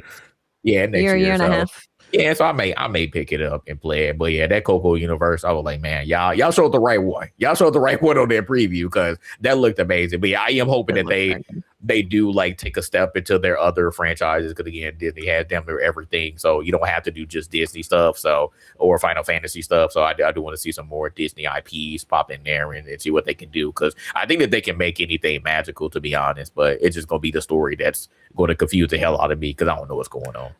You remember in the first game, like the big deal was when you had to fight Sephiroth. I think for this game, like if they just did like a preview, like Vader's in there as a boss fight, that would probably get me. I'd be like, all right, I guess I gotta play. Maybe that one, yeah. Sephiroth was that boss that everybody was trying to beat. So yeah, they need something like that, because I don't think they really had that any of the other ones, did they? Like, I don't think 3. I don't know, but like I said, I ain't even played enough to really understand what the hell was happening. So maybe they did, maybe they didn't. Tell me in the chat if they did have like a Sephiroth. As a gamer, it looks like a fun game. I just don't know what the fuck be going on. Yeah. Ethos, what you think? I will be sleeping with both eyes closed. I don't be rocking with the Kingdom Hearts. I said, and I'll stand on it, y'all are Disney adults. And I mean that's derogatory. They're like the Mino Black. They try to distance themselves, but I'm like, just thing Watts talks about. I will say it's not all the community, because I have friends who are big Kingdom Hearts fans, but I will say they are very. A lot of them seem to be very aggressive about how much aggressive. It's too aggressive. Yeah, it's like chill out, bro, chill out. Some of them chill out, but some of them are a little bit too. like you're like shaking you about it. It's like, oh, okay, I don't really care about this. And then it's sacrilege. Like I've had multiple people who like stare at me with like death stares when I tell them, I'm like, oh, everyone played Kingdom Hearts. I'm like, no, they like, did. I tried playing one when I was younger. It just kind of what you said, Watch. It didn't do nothing for me. It didn't spark nothing out of me, man. I didn't have the Disney Mickey Mouse kid in me, so I didn't really feel the vibe for it. So I kind of just like phased away from it. And I feel like it's just one of those franchises where, and I get it, it's a lot of times with a lot of franchises like this. It's one of those things where it's like you kind of had to grow up with it, and I think that's the only way. Because I feel like as a grown man, I just can't get jiggy with. I'm not getting excited about Goofy. Yeah, with Goofy and Donald, it's just like it don't. TBH though, we went down to Disneyland one time, bro. It just don't move us no more, bro. We're not. It's just not to say that if you like that stuff, hey, bro, more power to you. It's just for me personally, I don't get it. I got friends that constantly I got 4 people trying to ping me about the damn sale. Oh, you gonna play Kingdom Hearts? No, I don't. I'm sorry. I don't want y'all to get mad at me because if y'all try to make me play it and I don't end up liking it a second time, y'all gonna get really mad at me if I start slandering it. So Disney's down here, man. They ain't nothing to mess with. I'll tell you that, boy. I did play one Kingdom Hearts game, and when I tell fans, oh my god, they get livid with me. I said I did play one, I did enjoy, and guess which one it was? 2? No, it wasn't one of the main games. Line. It was not Birth by Sleep or some shit. No, it was Chain of Memories. that one notoriously, I think a lot of fans say it's terrible, but I said I loved it on the Game Boy Advance. It was like the card game one with the combat. You know what I will give to the Kingdom Hearts fans though? Like they can be annoying, but they're not completely delusional. Because like I remember when 3 came out, I remember they were all excited, and then it was just kind of like this general like, I don't know if that was worth the wait type. Like they're honest about like 3 versus like. Versus the GTA audience, I don't think you can say nothing about GTA 6. About Kingdom Hearts, I feel like when 3 happened, I feel like there was a little bit of delusion. I think a lot of them, like initially, they waited 15 years for the game. To be fair to them, like yeah. To be fair, it's like first 3 months, you're more than entitled to it. But I do agree. I think when Game of the Year awards came around, they were like, the delusion started. They were like, I don't know if we deserve that. Most agree the second is the best one.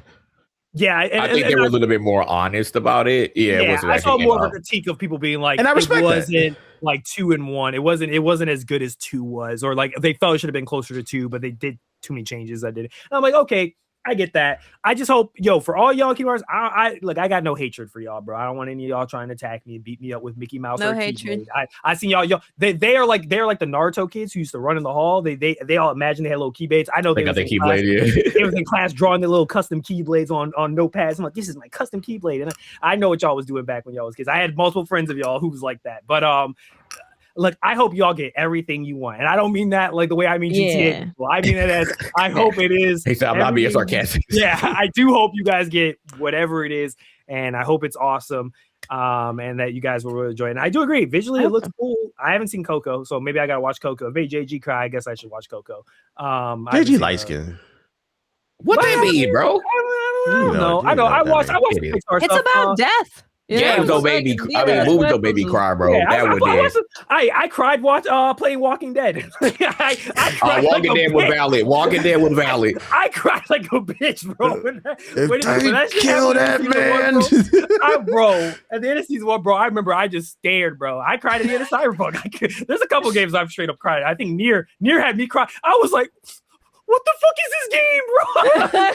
I got the ending. I said, oh my God, what am I playing, bro? Talk about games with good storytelling. Come on now. Yeah. Good game, bro. I almost cried at the end of Elden Ring. I cried at the end.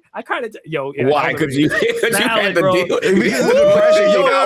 Y'all don't remember after beating the base version of Elden Ring? I remember sitting there just like, what do I do? Like, that depression was real. I was like, what do I do? Like, that was great. Like, what the fuck? There's games like that. Yeah, there's games like that. I don't know if I'm going to experience this in a while. Yeah, you sit there and be like, oh, I don't think I'm going to feel this way again about something for a long time. Man. Yeah. Man, wait. So, do you care about? They also announced that D23 Kingdom Hearts is getting an anime. Kingdom Hearts the series. Do we care about this? This one is interesting. Maybe this will explain some stuff. That's what I want. That's what I want to see. Watch. That's what I'm hoping for. So maybe.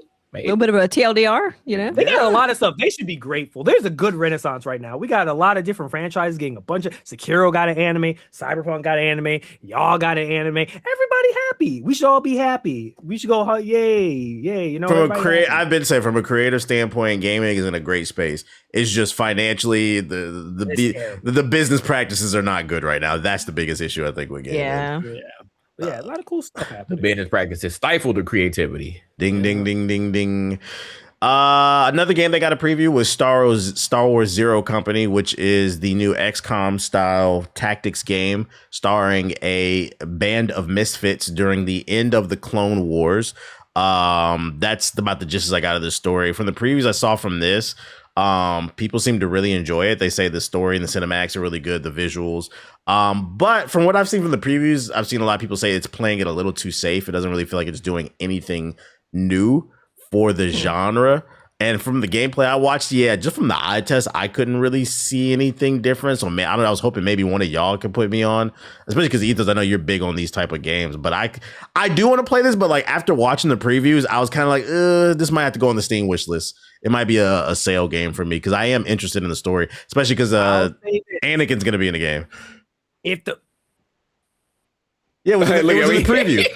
In one of the missions, you control him. It's not even a spoiler. It's in the You didn't look at any of the fucking notes, you bastard. I shared it to you. Come on, man. Fucking bastard. This was the one you should have watched, man. I saw the gameplay of it. Oh, okay, all right. You can watch it. It's not, just to be fair, it's not a spoiler. It's in the preview, bro.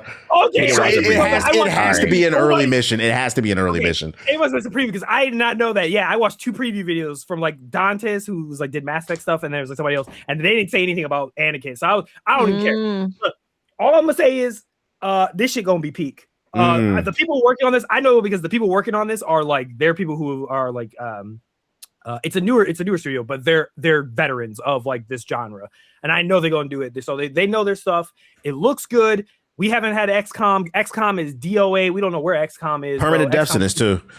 Yeah. So, and then y'all was hating on that Marvel game. Even though I stand on it, that game was awesome, and that y'all and every person that shit on that game and gave it a bad review, y'all don't know what y'all talking about. I feel like I see more positive. You talk about the Midnight Suns. Yes, they shadowed really it when it came out, but I feel like the opinion has changed on it. I do feel like the opinion. Story was bad. That was a lie. They said the characters were bad. Anakin right there, like 6 minutes, bro. He there. I say it right up, bro. If you like Fire Emblem, you'll probably like this game. You like Star Wars, you'll probably like this game. I don't really need it to be that innovative, personally, because we don't get a lot of these games, you know. That's fair. Outside of like maybe the indie space every once in a while, but it's I'm not gonna lie, it's a pendulum. Like some of these games will launch in this like tactical style and they won't be good. Like they'll get mixed reviews, and then other times you'll hit the really good ones like Fire Emblem or like XCOM. You'll be like, oh my god, this is peak. I even say this to people before. If you like Mass Effect, if you like Mass Effect 2 specifically, if you like the idea of like you're a leader and you have like a group of individuals and you know what they're good at and you work together to help complete stuff, and you like that, like the little tingling sensation of like, you know, figuring out the right angles and setup and strategy, and you watch the whole plan play out, I recommend this type of game. Even if you haven't played a lot, I 100% recommend it. This game looks fire to me. So I mean, it's on my I'm not saying just because it's on my parlay list, but I will say the previews just kind of reinforced what I already seen. If the story's fire too, so if look how you said, TBH, if the story writing's really good and maybe there's a little bit of choice gameplay, that's cool. I like that the main character is like fully customizable, and all the other characters can be customized. So you could have a full squad of clone troopers. You could have a full squad of like other people, like different types of stuff. That seems really cool to me. So I can imagine a lot of people who are fans of like the Clone War cartoon will probably like eat this up and really love it. So I haven't heard this level of enthusiasm for a game from you in a while. So we're gonna go ahead and put you in charge of playing this game for the podcast. Fire Emblem. Love these type of games. Fire Emblem. You said you're gonna play it, but you didn't speak that highly of Fire Emblem. I love Fire Emblem. Love Fire Emblem. I love Three Houses. I loved Awakening. I loved Conquest, and that one was a little bit. But I liked all of it except for the toothpaste one. That one was ass. Engage. That one was terrible. So, are you buying a Switch 2 for that Fire Emblem? I just said before. He said it. Yes. Okay. Oh, you weren't there probably. Yeah. I'm 1,000% buying it. When I saw the gameplay preview and they explained the whole time travel stuff, I said, "Oh my god, you're pandering to me. You got me. I'm already in there." So yeah, 100%. Okay. I love these games. What's this game I doing? think this game looks visually impressive. Agreed. Like I was looking, I'm like, wow. Like it looks like it's gonna be taxing on PCs a little bit. I don't play XCOM type games, but this one may be a type that like I would probably like pick up and play, like just to try it out, see if I like this type of genre. Like it actually looks really cool. And I want Star Wars. Like we were talking about like all the Star Wars games that like been canceled like throughout the years. I'm like, damn man, we need to put a counter on like how many Star Wars games that like been in development that got canceled. So like I do want to see Star Wars from like just a winning standpoint. I want to see them catch a dub. And I think that this could be one of those like sleepers that could get some really good reviews. So I do I'm interested to give it a chance after seeing the preview. Did you play Baldur's Gate, Jay? No, I didn't play it. Okay, I was gonna say, what's your opinion on that? This is similar. Like yeah, I didn't play Baldur's Gate 3 though. Okay, you have any thoughts, Watts? Not my type of game. I'm not like super into Star Wars. I'm a casual Star Wars watcher. What's your favorite Star Wars movie? I don't have one. Very casual. I'm like, oh, there's a new Star Wars. Sure, let's watch it. Yeah, Sounds Goku good. or something. Let her bask her casual. Something Yoda. Anakin somebody. Yeah, I don't know. You know who Anakin is? So, yes. Okay. Yeah, I know. Oh, damn it, why you do it like that, man? Why you Call of Duty? I've seen them all. I know the characters. Yeah. I don't want to drop like a big ass spoiler on you. Their respect for Anakin. No, that's a cultural moment. That ain't even Star Wars, bro. Everybody knows who Anakin is. No. Crazy thing. I swear to God is my witness. God is my witness. God strike me dead. I booted up TikTok last week, and I literally saw a clip of a black boy watching Star Wars, and he discovered who Anakin was, and he was mind blown. He had never known that before that. Well, the kids are different. We're losing recipes too. Like a lot of parents is failing these kids. At this point, it's been like through the culture. Like even if you don't know anything about Star Wars, that like who Anakin's Darth Vader. Like they play Fortnite, right? Yeah. You might figure it out from that. Yeah, but like to see someone like genuinely discover the plot twist like in real time watching it, it was wild. I was like, oh my God, that was actually insane to see.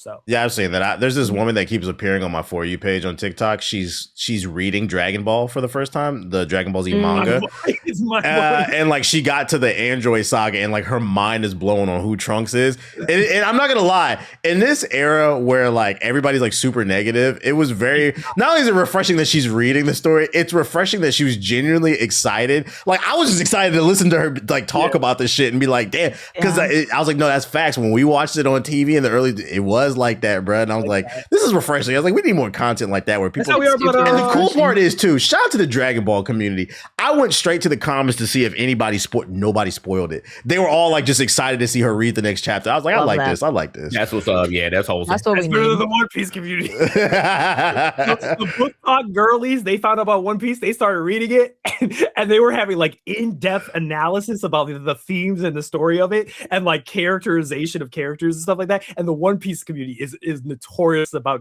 agendas. They don't give a fuck about this. They don't read the story. They push agendas. So they were in their comments just talking about they were stupid. They didn't know what they were talking about. And like, but I read it. This is 100% what it's about. It's like nah. Shanks would never lose to so and so. He's no. It's just them pushing like agenda 24/7. So yeah, no, bro. That's a shame. It depends on the community, but all right, cool. Yeah, they're doing it as a joke, but it's wild because like the book talk girls, they take it seriously. Like the whole reading comprehension, the analysis, like they really whatever they read up on, they go in depth about it. And just to see like a community is like, we don't read. We don't read. That shit. You better push our agenda. We don't care about that reading shit. It's just funny. Oh my God. Yeah. But yeah, that was Star Wars Zero Company. You're in charge of that one, Ethos. You talk about Fire Emblem, by the way. Yeah, go ahead. When does that come out? I don't know when it comes out. When does it come out? My bad. September. Watts was like, "Oh my God, there's a nun with a gun. There's a nun with a gun. Yeah, I don't got to switch too. What you want to talk about? Black women are in it. Oh my God. Yeah, okay. Speaking of black women, y'all see the new Storm? Yes, I do. Yeah. She's I'm a not theater familiar with actress. who she is, though. Yeah, Apparently they come from theater, so yeah, they probably gonna be really good actors. If you go to the theater to find actors, you're gonna find some of the best voice actors and some of the best actors. They're doing it for the love of the game. They are, like Miyazaki, his voice actors, where are they from? They're like, they show up to the recording booth and they're Nobody knows what's a video game? I don't know what's going on. What's happening? Who are you? Okay, sure. Mm-hmm. Go to the UK. Go to the UK, like stage actors. That's where you're gonna find some bangers. Some of the most thorough people, yeah. But Fire Emblem looks fire. It's I mean, Fire it Emblem seems like Fire. it's closer to Three Houses than it is the last one. Yeah, it does. Right. Characters look cool. The story, the idea of the story is really cool. This idea that like you're the hero in the future, but all the companions you were supposed to have are like dead. So you're going into the past to retrace how they end up dead, so you can fix it. So then they can all end up at the conflict at the end of the game, so that they can support you at the end of the thing. I was like, oh, that's pretty cool. That's pretty cool. That's pretty cool. That's So pretty and the cool. characters are really cool. They got hot chicks. They got hot guys. They got motorcycles. They got everything. Man. They got everything. They thought of literally. I said I watched Skill Up. I don't agree with Skill Up because Skill Up does not agree. Skill Up and me sometimes disagree on certain games. But I will say the way that he said it was as if they saw how Engage did, and they kind of were like, and Engage tried to take back away from like a lot of the like social sim stuff that like Three Houses was infamous for, and they saw how it kind of got panned for that, and they just said, okay, we're gonna just let you off the leash. And he said, I'm not gonna lie, bro. There's like 5 games in this one game. You talk to TBH about saving your money. He said there's probably 5 games worth of content in this one game. So just get ready. You gonna spend. He said he played 30 hours for the preview. And they were only allowed to play up to a certain part. And he's at 30 hours. And he said I went back and tried the different character lines so I could see what they all were like. And he said they were all compelling. They're all really cool. Wow. I said, okay. The problem with Fire Emblem is it's a niche game. Fire Emblem is chess. And the unfortunate thing is people who love to say chess, not checkers, don't play chess. I don't think Fire Emblem is niche anymore. I think Fire Emblem is one of the top sellers for It's still, I think it's niche, bro. It's niche. Three houses sold like crazy, I think. What did it sell? I'm about to check. I'm pretty sure they said Three Houses was like one of their best selling Fire Emblem games, and that like it was one of their best selling Nintendo games for on the Switch. Let me see. 4.12 million copies as of 2022, though. That's like that's a while. I mean, Street Fighter sold like Street Fighter 6 sold like 6 million copies. That's considered niche. Street Fighter? Yes, it is. I know that's hard to believe, but Street Fighter is considered niche. It is considered niche. I refuse to believe Street Fighter, which is a cultural phenomenon, is considered niche. It has cultural impact, but from a sales standpoint, like fighting games as a whole are considered niche. They don't push like the craziest numbers. But it's cool though that it sold the most. Yeah, Three Houses sold the most. Yeah, 4.12. It's been going. It sells more. I'll give you that. It sells more than I thought. It sells more than I thought. It's been on like an upper. It was just Engage didn't do good, but I think like they were on a scale of like since they kind of brought it back on the 3DS, it had just kept going up in popularity. You think it's gonna be the breakout one? I think Three Houses was the breakout one, and that's just because they put hot characters in their game, and people love that. And that's hot characters. I'm telling you, game devs, you just need to make a bunch of hot characters, and it will sell. It will. I guarantee you'll get rabid fans. People will cosplay them, and they're gonna want the next game because they love these characters, and they'll buy all. You know what? You're not wrong. I didn't put this on the notes, but did y'all see the drama in the Marvel Rivals community? Yes, with the swimsuits. Yeah. For those who didn't see the story, they gave everybody swimsuits, and they made everybody's swimsuits legendary, except for Storm's. They made hers epic, so people were screaming racism. I was like, this is a weird hill to die on, but you know what? Hell yeah! Like, this is what you try to fight. Whatever, dude. They're not wrong because I watched the video and they said no. There is a pattern because it's a pattern of how the devs have hoed a bunch. Like they had an Egyptian game battle pass. Guess how many black people were on that battle pass? 0? Was it 0? None. So Ethan's right. We just got to make the characters hot to make people care. You got to make them hot, and you got to bully them. Bully the devs in making hot characters, and I promise you, it's gonna sell. Watts talks about hot. If you look at Watts' Twitch channel, you look at all the clips. How many times does Watts had a clip like, oh my god, I will play this game. It's easy, bro. Watch me looking. She be like, everybody be looking. Everybody got their little thing. That is fucking funny, dude. It's not funny though. I feel like this podcast has been overly positive, so let's get negative. True. We've been laughing and smiling way too much, man. Let's get negative. Let's talk some GTA 6, man. So, Strauss Zelnick, the CEO of Take-Two Interactive, who's the boss of Rockstar, went on CNBC to talk GTA 6, promote it. We got some tidbits of information. One of the biggest pieces of information was something Watson mentioned earlier about more people pre-ordered the $100 edition than the $80 edition. Now, I don't know if this is true or not, but I read somewhere else the split was 80-20, and if that's true, that means 80% of the people bought the $100 edition. There will be no Christmas discount, and then he refused to give extra details about the game. He said you'll just have to tune in to Netflix. But I think the biggest takeaway for me was this first part right here. That I didn't see a lot of people talk. So at the beginning of this interview, if you watch it, he said, and I don't know if he's being honest, but if he is being honest, I just never seen a CEO just clown people in front of their faces without them even knowing it. Because he said that the pre-orders were going better than expected, which translation, that's corporate talk for like, wow, these people are stupid. Like they really bought it. Like, whoa. Yeah. And I was just like, is he being honest about that? Did he really? Because I always thought that GTA 6 was going to succeed regardless.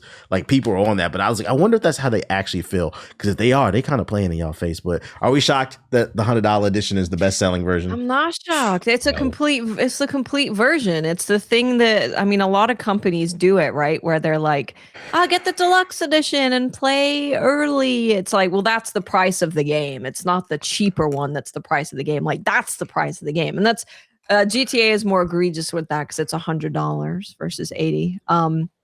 Yeah, I'm not surprised at all. I think for a lot of people, this is maybe the only game they're gonna get, and the only game they have gotten in a long time. I think there's a bunch of casual people who are like, GTA, I'm gonna buy that, and that's kind of it. Yeah, I'm not surprised at all. I would love it if people could at least just wait to see gameplay. Like you can be excited about the game, you can plan on playing the game, but as you can tell, the CEOs are aware of when you're pre-ordering, and they're going to see, oh, well, they don't actually care if we show them anything or not. They don't care if it's $100. They don't care if it's $200. I would love it if people would at least just wait a little bit, because there's zero reason for you to pre-order right now. You can pre-order like an hour before this game comes out at like 11 p.m. at night.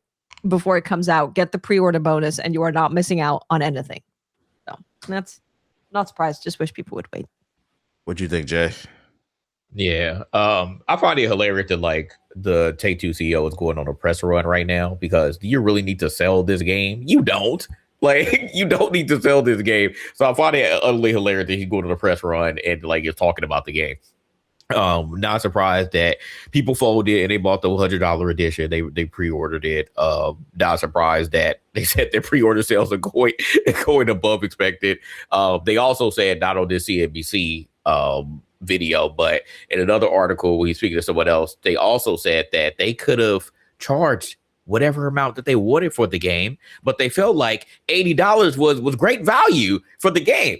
And I'm like, I don't know how many times that they like have to tell you that you're dumb for doing what you're doing as a consumer, but they're saying it straight up, and you all aren't catching it. Like, I think Strauss needs to literally go up to anybody who he's being interviewed by and was like, yeah, gamers are stupid. Like, for y'all to like get, go, yeah, we are. They're like, yeah, we are. They're like, we are stupid. Give us our GTA 6. Like, what they gonna fucking do? Like, it's crazy, bro. It's literally crazy. Like the way that people are going talking about this game. It hurts my brain, and it really like this is another one of these situations that like I'm like, is there any hope for humanity? Because just like Watt said, and I've said multiple times, I don't care about y'all being excited about the game. I don't care about y'all pre-ordering, but could you at least wait until you saw some gameplay? Like, if that's all that you needed to see, then okay, fine. But you all are, again, blindly pre-ordering the game. And the reason why Take-Two claimed that they don't want to actually tell us pre-order numbers, because they said, oh, yeah, there's a chance that people won't, they'll pre-order, but they won't buy it. They're going to buy it, bro. Like, I don't think that there's any doubt in their mind that they're going to buy it. I think this is one of those things that even if after they finally see the gameplay, they're going to be even more freaking convinced. They're going to take a week off of work. Like, if they don't have $80 or $100, they're going to find a way to get it. They're going to put it on a firm Klarna. They're going to do something in order to get this freaking game, just so they can freaking just lose their mind and just take all the time off that they can and just immerse themselves in this game. Don't take a shower. Like, don't do anything, but just play this game all freaking day and night. They're going to do it. So I don't think that any of this stuff needs to be said. I don't think that we need to be hearing these numbers. I don't think that as a consumer, we need to be privy to this stuff. I feel like it's pointless because it's giving people agendas to be able to push them. Like, oh, you see, they were giving the money, and I'm like, well, are you making any money off of it? Do you have stock in Take-Two? Like, y'all are acting like y'all are enjoying this with them, and that kind of like it goes back into what I saw someone say about the politics and more specifically about Trump and how like there's a certain class that loves to see the people that are already winning continue to win rather than like people at the bottom like end up getting enough that they can actually survive. They feel like these people deserve to be where they're at because of where they're at right now, what they've been showing you, rather than someone who is trying to make their way up. And I'm like, damn, man, this is exactly how y'all are doing right now, because you see this man who's made buku money off of, most recently in the last 10, 13 years, off of 2 games, 2K and Grand Theft Auto 5. And y'all are just like, oh, he deserves to make all this money, man. Like, let's make him $3-4 million. And like y'all don't have any freaking self-control. Y'all don't have any integrity. Y'all don't have any morals. Y'all just want to play a video game. And y'all literally fried your brains to a point where y'all don't give a fuck what they show. Y'all don't give a fuck what the game ends up being like when it comes out, all because y'all been waiting for 13 freaking years. And this is where we're at right now. So there's no hope for these niggas, man. Again, he got to come out and call y'all stupid. And even if he does, y'all gonna be like, yeah, we are stupid. Just give me my damn game. And that's it. And I don't know what the solution to that is, other than just hope for the best. Hope for the best. I just want November 19th to come, man. Just let November 19th to come, bro. I'm done with it. Yeah, just let them get their game, bro. I'm ready for the fall. Yeah, so we can stop talking about it on the podcast. PlayStation. Back to the PlayStation though. Colin Molinari, which is one of the original Sony ponies, before he started doing other stuff, he showed up on my timeline on my For You page, and he had an interesting take where he was basically, I don't know if y'all watched it, because especially Ethos. I'll summarize it for you. So basically, I don't know if you listened to it. So basically, he was saying that he feels like Sony has abandoned the core fan base, basically arguing that like the hardcore Sony fan that was buying the God of Wars and the Last of Us is no longer the priority. And he first noticed the shift around the era of the PS4, and the priority has become people who buy FIFA card packs, Madden card packs, 2K VC, live service games. And this clip was going viral with people discussing it, whether or not Sony has abandoned their, and then on top of that, the disc stuff with GTA 6, as well as removing the disc drive in 2028 and all this other stuff. So people are kind of debating in the comments, has Sony abandoned their core fan base? I think, I don't actually agree with a lot he says, but this one I actually totally agree with. And me personally, I think gamers are kind of at fault with this. I think we talked about this on the podcast a few times, but like something happened around COVID where a lot of people joined the gaming space in 2020 because we were all locked in the house, and we didn't gatekeep the culture enough to where like everybody's welcome to play games. But like, I feel like a lot of people who are just wrong are very loud in this community, and they're going viral. And I do think that those are influencing decisions that the higher ups are making, because these people have these certain level of influence. But I think that there's just way more casuals than there are hardcore these days. And they are going to dictate certain gameplay mechanics and business decisions now. They've been got rid of us, and the best thing we can do is just support the things that we like. We can sit up here, in my opinion at least, we can sit up here and bitch about the shit, but I'm like, how many, like I said earlier, how many of y'all are buying these games? Instead of bitching about Wolverine, what about the other 40 other games that are coming out? Are y'all buying those? Are you trying those? Because if we want the suits to acknowledge that the core fan base is still there, you got to act like a core fan base and support the art form at least. But I agree with him. I do think that Sony, and it's not, to be fair, I don't think it's just Sony. I think it's all of them. Live service games make a lot of money. Oh, it's everything. Yeah, they make a lot of money. And as long as y'all keep buying them Fortnite, so many people said, I hate Fortnite, man. They announced Sonic and Fortnite. Oh, Sonic and Fortnite. I got to get back on that bit. I'm back. Yeah, I'm back. Yeah, I'm good. I'm going to get on and just get the skin. And then get off. What does that do for you? You just put more money in their pocket. What you think, Watts? Yeah, I am. I'm very pro gatekeeping. I'm super pro gatekeeping. Yeah. Because I think people maybe viewed that as like a negative thing before, because like, oh, everyone should be invited and it's all good and everyone's happy, until we started seeing things that we love get watered down. to the very, very, very basics repeatedly. This happened with Monster Hunter. Monster Hunter went super mainstream, and then the game that they released after that. I love Monster Hunter Wilds, but it's easier. It's easier for a more casual audience. And it ultimately didn't end up working out for them. And I don't know if it's going to work out in the long run, because I think when you are catering to the most casual of audiences, you might end up missing out on people that are super fans of whatever it is that you're making. So, if you have a Sony audience, for example, is what we're talking about, and they're like, I buy every like first party Sony game because I freaking love Sony and I love what they're doing and I love how they treat me as a consumer, whatever it is, that creates a really solid core fan base that's going to be with you no matter what. Whereas if you start catering to other things, then you might stop creating things that core fan base cares about. So now they're like, yeah, I'm not going to buy every single one. I'll see how it goes. You're turning everyone into a casual fan of your product when you're trying to get more and more casuals to be interested in your thing. So I think gatekeeping is a great idea. I'm all about it. But again, it's like you're free to enjoy whatever.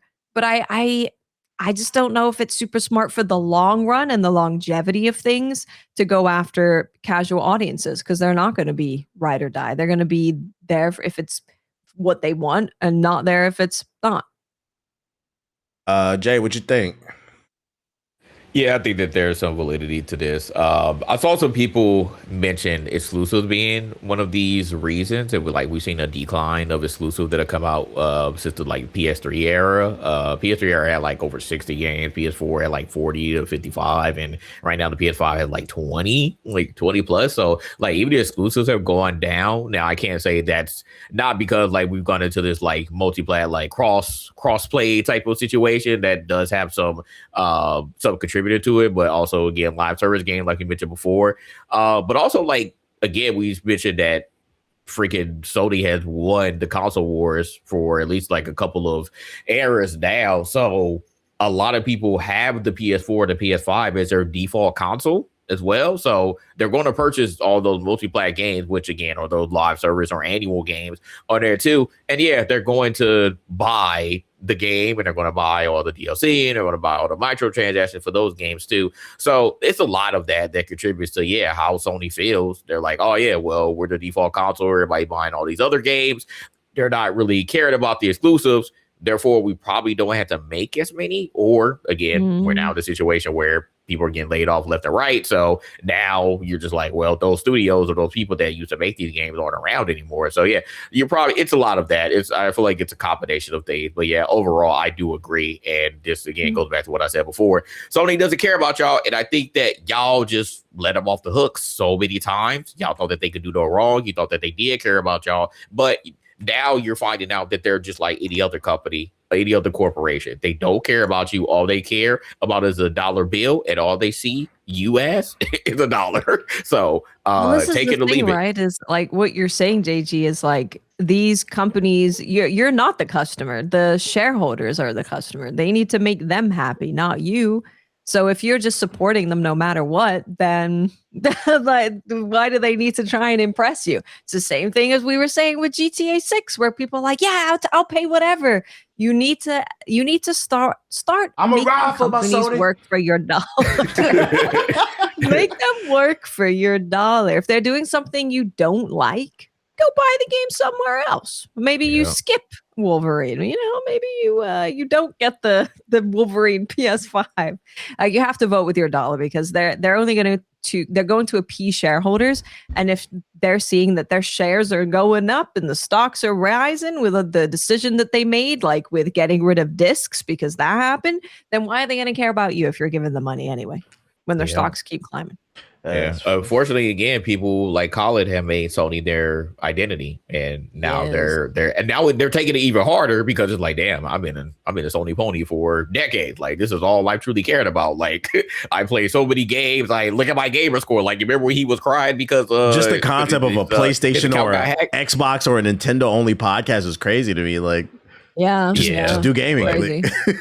Right. So yeah, it's definitely harder for people like him. So I do get it. And like I said, I do agree with him, but it's multiple factors rather than, oh, they just don't care about us or things have changed. I mean, the landscape has changed completely. Yeah. So it's a lot of factors. I can't just say it's just one or two things. It's a whole combination. So from the 80s to like the early 2000s, I think the gaming industry was just trying to survive. I think right now, ever since the microtransactions was invented, now they trying to thrive. The foundation was set and they trying to eat. It's just, I think things have gone too far left. What do you think about it all, Ethos? I told y'all so. I said, I don't know. I don't know what else you want me to say. I told y'all. I told you it was going to happen. It's happening. We are being priced out of our own hobby. We are going to own nothing. And we're just going to have to put a smile on and just as we take it, we're just going to have to take it. The war's been lost. It's been over. I feel like we're that meme, the Japanese soldier who kept on fighting even though the war's over. I feel like that's where we're at. I don't see a solution for it. I had this realization, I think, back with, I don't even know when it was, but I think I just started to notice it more and more with a lot of the stuff. But I won't lie. I think originally, like I was a little bit more opposite to Watts. I kind of was more like, hey, like a bigger tent is better. Like we want to have more people trying to play games. Like we want to make it more mainstream and popular.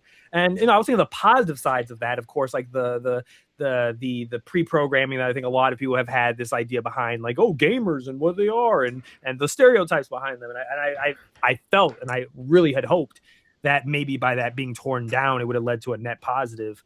Unfortunately, I didn't predict the pandemic and what that would have caused, because I think that's the key. That's the canon event there. I think that the COVID had basically caused a lot of LARPing. It caused a lot of people who were locked in the house who didn't know what they were doing, or ran out of revenue streams of the money they used to do, and they pivoted to what was currently available to them that was making money at the time, which was gaming. So they pivoted to making a YouTube channel, to doing that sort of stuff. And I've seen that it's cool. a lot. Like I do see channels of these like brand new like streaming like players who have like live streams, and they're cool because they're in their own space. They're not bothering nobody. They're just like, they have live stream them playing these games. Like these are games that, all of us have played growing up. We're like, what the hell? Like you've never played this game before? And they're trying it for the first time. And it's cool to watch. Like, I always go out of my way anytime I see somebody streaming like Mass Effect stuff for the first time. Because I just love to see their reaction of like stuff like they have no clue what they're getting into. And I'm just like, oh yeah, I'd love to see the reaction to this part in the game, to see where they're at. And I always felt like that would be a really cool, positive thing. But then I think what's happened too is, we have that, but I also think we do have grifters too. I think we do have people who saw the lucrative money inside of it, or the community, or how dumb some of the people in this community are, how easy they're manipulated. So we're now dealing with the results and the fallout of that. I do believe that Twitter is not a real place. I do still believe on that truth, that it's. Look at how the Odyssey did with the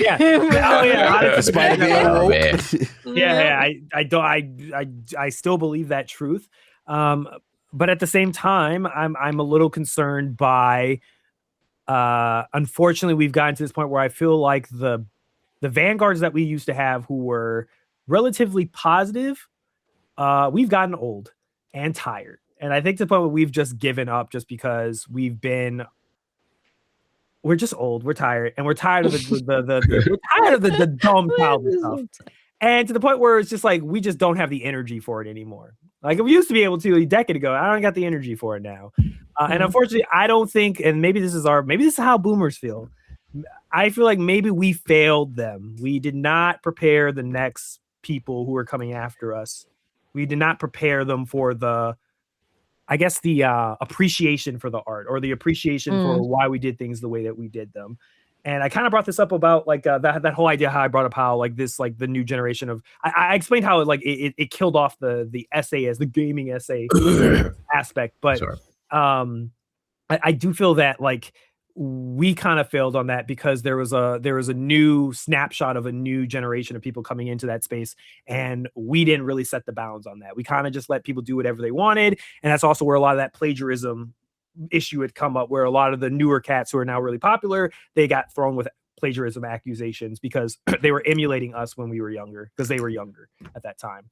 So I think it's cool. I think it's cool to see people who like grew up watching whoever's content, whether it was mine, ours. I mean, TBH, you deal with this all the time with with your old variation of yourself. But I think we've all felt that. But I feel like at a certain point we kind of just outgrew it, and we're just like, I'm just doing whatever I care about at this point. And I feel like I'm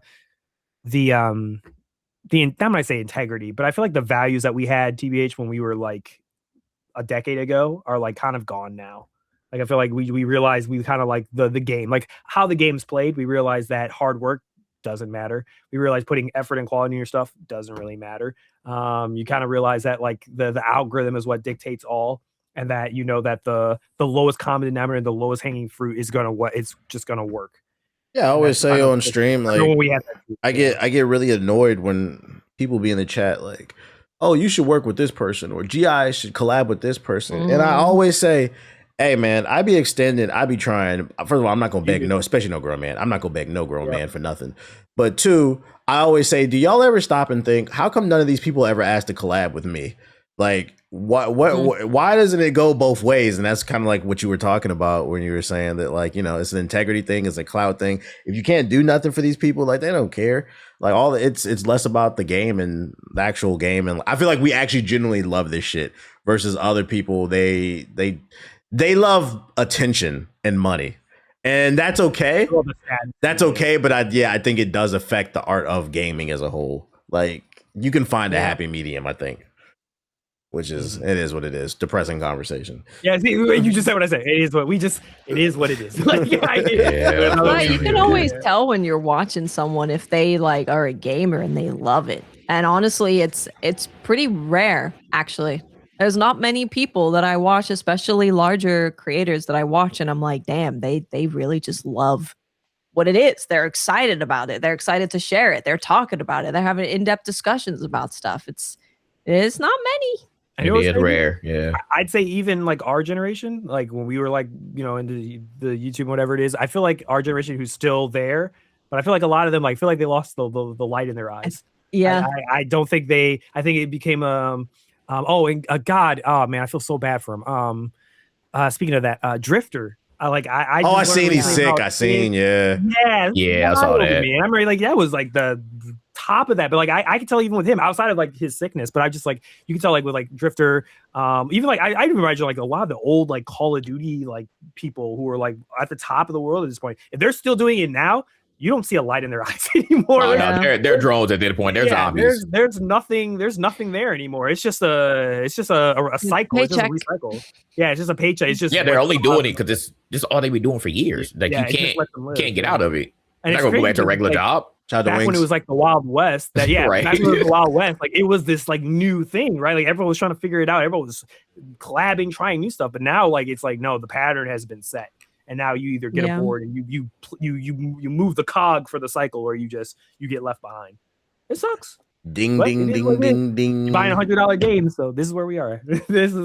How did we get to $200 games? I don't understand. I was like, can I say too with the $100 games? One of the arguments I've been saying too is like, what's the big deal? People are buying $150 editions of fucking NBA 2K, and like I would just like to say like nobody likes that either. Like I don't know where that became a thing where people think that people like that. Nobody likes that either. We be on them too. So we got collector editions for that. Remember we got like actual physical things? Collector edition were that much.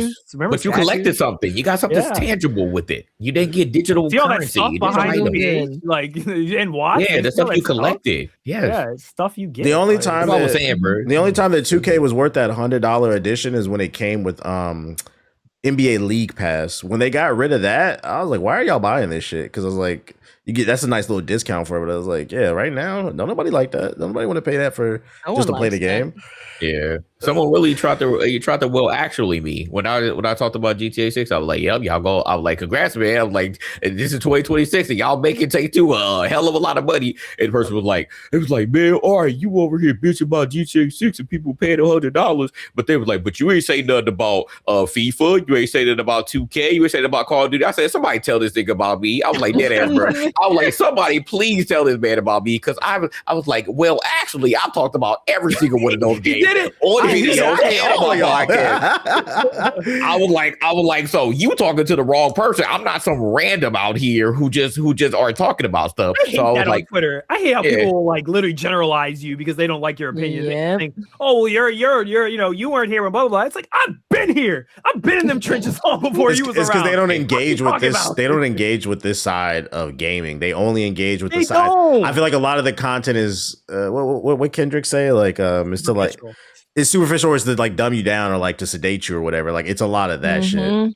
They're again stuck in their bubble, because the majority of people, especially ladies that have been arguing GTA 6 with me, I literally click on their profile. It only takes 2 seconds. I click on their profile, and every single comment that they had within the last day, probably days, have been them just commenting to people who have been talking negatively about GTA 6 that have not been in alignment with their agenda. I'm like, this is crazy, bro. How Absolutely can you insane. do that? Like, I don't understand how someone could just like. I refuse to believe this is all just the algorithm. I just cannot believe that it's just you're just inundated with people who are just constantly on your For You, and you just have the compulsion to respond to random people on the internet. I just don't get that. I don't know. Your minds are fried. You got a little egg in there, like little. Yeah, I get positive GTA stuff on my timeline, and I'm not positive Just about don't it. So engage what like, I see positive about games. I don't like. I'm not gonna respond. Yeah. Oh, actually, this is ass. Like people just do that. But it's like not only are they arguing, but it's corporate talk though. Like that's the worst thing. I'm They like, need you to even hit know their they're just speaking goals. like a corporate drone. Like they only make $500 million a year. Like you were, What are they gonna again, do? that's why I call them benders, bro, because they're bending over. I'm like, stop talking these numbers with me. It means nothing to me, and it means nothing to you. Why are we even having this conversation right now? Either you're going to get the game or you're not, but you don't have to complain to me because I'm trying to make a difference. And I'm like, hey, why y'all buying $100 game when you haven't even seen gameplay yet? And they're like, shut the fuck up. This game gonna be the greatest game ever. And I'm like, all right, man, all right, no, whatever. I'm at the point where I just don't care about these Candy Crush ass gamers. I don't. They're the same. Your grandma playing Candy Crush is the same as the person playing FIFA and GTA, and I don't care anymore. There is a certain level of hope, because there was a tweet that came across my timeline while y'all were talking, and it's this woman that she's going a little viral. She tweeted that she missed my old content when I was like trolling on Call of Duty and stuff like that. And I was looking through the comments, and I saw a couple comments. They was like, it was good content, but like the stuff he's doing now is way better. It's more impactful. Like one person in specific said that like the shit he's saying about the industry makes a lot of sense and it needs to be said. And I said, okay. When I was reading the comments, like, all right, there's some hope here. There's some people there. Yeah, there are some people who are locked in, but the other people, they're just like, I don't give a fuck, man. He ain't Modern War Negro. I ain't watching none of his content anymore. I don't even know he existed. Who was the Black Hokage? I don't recognize this nigga. He a lurker. I'm like, damn, bro, y'all doing too much, bro. Calm down. It's okay. Mind you, they only been on the internet doing content creation like since the pandemic. Like, yeah, they're like 20 years. I've been doing 20 years of content creation. And I'm like, crazy. You know what's crazy, Watts? We should do this from now on. You know the way that we like talk about, like the way I do it is like, if you can't remember 9/11, like I don't kind of like associate you in the same tiers, like not tiers as me, but like in the same like cultural phenomenon as me. If you just don't even have any recollection of watching 9/11 happen, I feel like that's for gaming. I feel like if you tell me. If you come at me and you're like, you don't know what you're talking about, you're not content creator, and I find out that you start making content in 2020, before 2020 or after, I'm not listening to you. You don't know what you're talking about. PS4 was your first console, head ass. Yes, you don't know what you're talking about. If you were around when I was around, if you were around before 2020, you was out here making content in 20. You show me a video of you making some compelling content in 2015 or before. You do that. We have a conversation. You got to show me your setup video with your hapog. Exactly. Right? Oh, you know what all right. Yeah. What the hapog? You break that down for me. You explain how that works. You tell me how you hook up a hapog. I mean, this whole conversation correlates with the political world right now, because I mean, I'd argue it all started with that administration. Like, who was the person where things started. 2016 was a time where we, because remember, if a doctor says something at bare minimum, you would trust him. You might go look into it yourself, but you at least trust him on a surface level. But like a doctor says something now, no. So it's like it's kind of the same thing in the gaming space. It's like we don't care. You guys have been doing it longer. Like whatever. You've done your research. I still don't care. I feel like I know it all. Like, bro, we are your OGs at this point. We're not trying to flex on you, but we are your OGs. So, well, if you're not gonna listen to us, who the hell are you gonna listen to? You're just in echo chambers at this point. I don't even hate a lot of the young cats. Like I play some games. I met over the years. Like I've met a couple people that I play that are old cats that were in the Discord, hung out with them, stuff like that. Had disagreements with them. Some of them really sharp kids because they engaged with our content. Initially, they engaged with our content. Yeah, they got it light. Yeah, there were some of the youth was all right. Some of them took a little bit of time. They were led down the right path. Yeah, and y'all know who y'all are. Y'all know. I've said before. I'm really proud of y'all because I remember when y'all talked to me. Y'all said, "Oh, I watched your content in middle school." I tell y'all, fucking stop doing that. I did not. Y'all aging me like crazy. Do not say that. But I'm not gonna lie. It is very nice to see that a lot of y'all have grown up to be actual like working members of society, stellar young lads. Yeah, stellar young lads and ladettes and everything in between. Like I really do appreciate that y'all have not ended up that you have consumed our content as young kids and you didn't come out the other side. You know, crazy, being crazy. So yeah, that is like at least a shining light for me that is very nice to see. Yeah. So shout out to y'all, bro. Shout out to y'all. You know the true fits. You know who you are. Yeah. Let's bring it back to gaming, though. We went on a tangent. Hogwarts Legacy 2 has been officially confirmed by Warner Bros. In their recent earnings report. They said something. Our games are flopping, but hey, at least Hogwarts Legacy 2 is. We need some money, man. But I think the one red flag in this article, so in the earnings report, is said that WB is expected to have titles like Hogwarts Legacy 2. It will be making meaningful contributions to future revenue. To me, that's a red flag because this is like off rip. They're letting you know, like, hey. Our focus is making money, right? Nothing else. Nothing about, we're going to make meaningful changes to the gameplay loop because I think it needs some. They just said, we're going to make a lot of money with this shit. I was like, oh, boy. We're going to see microtransactions in this shit, too. Maybe not. But, yeah, Warner Brothers clearly needs a W because they've just been taking L's left and right. So, Hogwarts Legacy was literally their only W that they had in like the last 3 to 5 years, pretty much. It's just been L after L after L. So they know what's going to sell. So regardless of, what people thought about J.K. Rowling and all that stuff, the boycott, blah, blah, blah, people still bought the game. It's sold like crazy. So, of course, they're going to double up and do number 2. I mean, this is a no-brainer. But we just got to see, is it going to be an actual good successor or not? Or is it just going to be another like generic type of Hogwarts Legacy with just a number 2 at the end? And it's like, all right, well, here you're just going to buy it off the merit because it's called Hogwarts Legacy 2. I think they're kind of stuck in a hard place because like I don't know how you make the gameplay more interesting and in depth. Because I think that was my biggest issue with it. I feel like within like 4 hours, I had seen everything I needed to see from the gameplay. It just didn't have any depth to the combat. If they can't find a way to improve that, I think one way they can improve it is just make it a more immersive world with more meaningful like choices and stuff like that. Make it like a CD Projekt Red or like a BioWare type of RPG where what you do affects the storyline. I think that could be really cool. But like from a combat standpoint, I don't know what they can do. Like, because it's wizards waving their wand. Like, how many different combos or like styles? And I don't know. Maybe I'm ignorant because I'm not a Harry Potter fan. Is there something in the lore that they could implement to make the game more engaging for people? Yes. What? Gafringo? More parries. More parries. Yeah, they used to have a parry system. Was there a parry system in the last one? I don't think so. Put a parry in it. I think it was just you dodging, but that was. I mean, like, I'm gonna be honest with you. The next thing they could do with Harry Potter, if they were being genuine, if I was in charge of the project, first thing I would say is, look, y'all need money, right? We going world playing straight up like GTA. We're gonna let them role play. We're gonna let them LARP in there. We're gonna get multiplayer going. We're gonna let them have their little servers. They all go and get into a room. They gotta have their little houses and stuff like that. And then you can hop in your friends' like little world, and then you guys can go around and do stuff. The other thing they could do too is like a journey of year 1 when you're like you first start off all the way to year 6. And that doesn't even mention the Hogwarts universe. There's like the whole other like once you graduate, there's an entire world and job. Can I talk about how stupid the world building in Harry Potter is real quick? Go for it. I've said this to my friends all the time. It is mind-boggling to me. And I didn't think I realized this because I rewatched it a couple years ago. And I had this realization where I was like, it's kind of mind-boggling to me that literally J.K. Rowling, maybe this is how bad she is as a writer, but how do you make an entire universe where you have magic as a core centerpiece? And the best thing you could come up with is that there's still people who are broke. Like, how is capitalism still a problem in a magic? Because couldn't they just use magic to make money if they or get rid of poverty? Like, that's the thing. How can you have like people like Ron Weasley and their family, like 6 kids and starving, when literally like you can go into the Muggle world and make boatloads of money? It doesn't magic to make food. I don't know.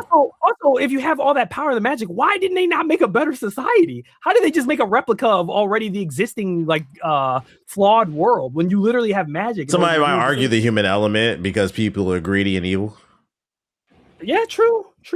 Still think it's pretty stupid. Because on the flip side, somebody could argue why hasn't the economics trickled down yet? It's the same thing. You know why?